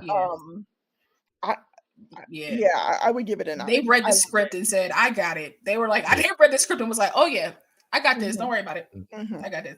How about you, Brian? Oh yeah, it's a 9 for me, for sure. Yeah. Like no matter, I mean, yeah, it's one of those movies that like makes me laugh out loud. No matter how many times I've seen this damn thing, it's still just like I'm just still blown away by. I mean, Nathan Lane, man, just phenomenal. God, Nathan Lane is so like, good in this. Like, yeah, I know that they probably pushed this as like a Robin Williams vehicle, but man, Nathan Lane was They did. He No, was- it Again, was like pushed Lost that said, way. Yeah. Yeah, like Lost, there's no one else. No one. No one else. But no, Like, when this was he's- advertised, ooh. it was absolutely Robin Williams in the Birdcage. Yes. Oh yeah, totally. Yeah. And then Nathan I Lane, know people they- went, "Who the hell is this?" You're like, whoa. 96 seemed to be a good year for Robin Williams. Like, Yeah. it's like, didn't Mrs. Doubtfire come out in 96? 95. Came out So in a year- 96? a year- a year 95. later, yep. Okay, so like back to back. So like, We're like, Robin, 90s was like Robin his had a era. real roller coaster career where we would have like 2 or 3 hits. He would dip down for a couple of years, couple hits. That's his he whole hit career. a flubber in the middle somewhere. Right? No, that's what I'm saying. He did some Man. flubbers. He did Patch Adams, which didn't do that well. Couple of You know, flubs, couple which of is still flubbers. good. I still like those movies, but yeah. But Nathan Lane was like, this is. Oof, This really thing's was alone the to me. movie that I'm gonna go to like, yeah. YouTube and see somebody be let me like, just chew up "Look this. at Nathan Lane scenes from the He was like, Birdcage." what's on the page? Okay, well, I could do that. Yeah. And more. He was so at ease. He was like, if you need 130%, I'm gonna give you 160. You can take out what you want. Right. I'm like, Tell okay. me where No, to for dial sure. down, right? Tell me For where. sure, Yeah, and yeah, that's yeah. the sign of a great actor. Give me a whole bunch. Let me pull you back. Mhm. Don't start. Yeah, I would love to see Let this stuff. me pull you back. I would love And to see then the stuff that was left on the editing room. You know, Right. like Yeah. Well, it's I pretty guarantee cool. you it's all gold. Oh yeah, So- yeah. He was talking to the dancer who was chewing gum. My And God. Nathan was back there. I was like, Nathan, are you supposed to be stealing this man's show right now? Because you're stealing. Yeah, it's so good. Why'd you choose some more gum, honey? Like, No, just Ah, the sex damn. level Yeah. was at 1,000, and I Yeah, loved yeah. every minute of it. It was so good. What I love about these types of films, before I give my rating, is especially Robin Williams films. When you have an actor like Robin Williams who has kind of a shtick that they do, either particular jokes or particular lines. Sometimes they just cram Will Ferrell down your throat, and it's just all Will Ferrell smattered all over the movie. Oof, But with movies Jesus. like this, they're like, here, we're gonna have Robin do it, but only when it's the character would do it. And they subtly throw it in there. The Fosse, the John Wayne moments are all old jokes of Robin's. He's been doing them forever. totally. Oh yeah, yeah, yeah. No, for But sure. Yeah, they yeah. felt fresh in this movie still. Yeah. And they do that Yeah. with him in almost all of his roles. And it's just brilliant. That's good storytelling when they can still incorporate you into the movie. It's a 9. This movie will, problems aside, stand the test of time because I think it shows the right side of history is what it boils down to. Right. All right. That said, 20 minutes over. That's all. this has We had a lot been to say about the Birdcage. No surprise. this has been the longest so- episode of The Real Study. Only by 11 minutes by my recording clock, but you know, we started a little late, but Yeah, because we started a little late. we, That's all. We started. we start the way That's you right, the way you go to a party, a little fashionably late. That's how we roll. Yeah, yeah. Which is on time. Okay. Exactly. That's exactly right. Just saying. This has been another episode of Real Study. You guys have a great evening. We will see you next Peace out. time. Thanks, Follow us y'all. everywhere. Bye, guys.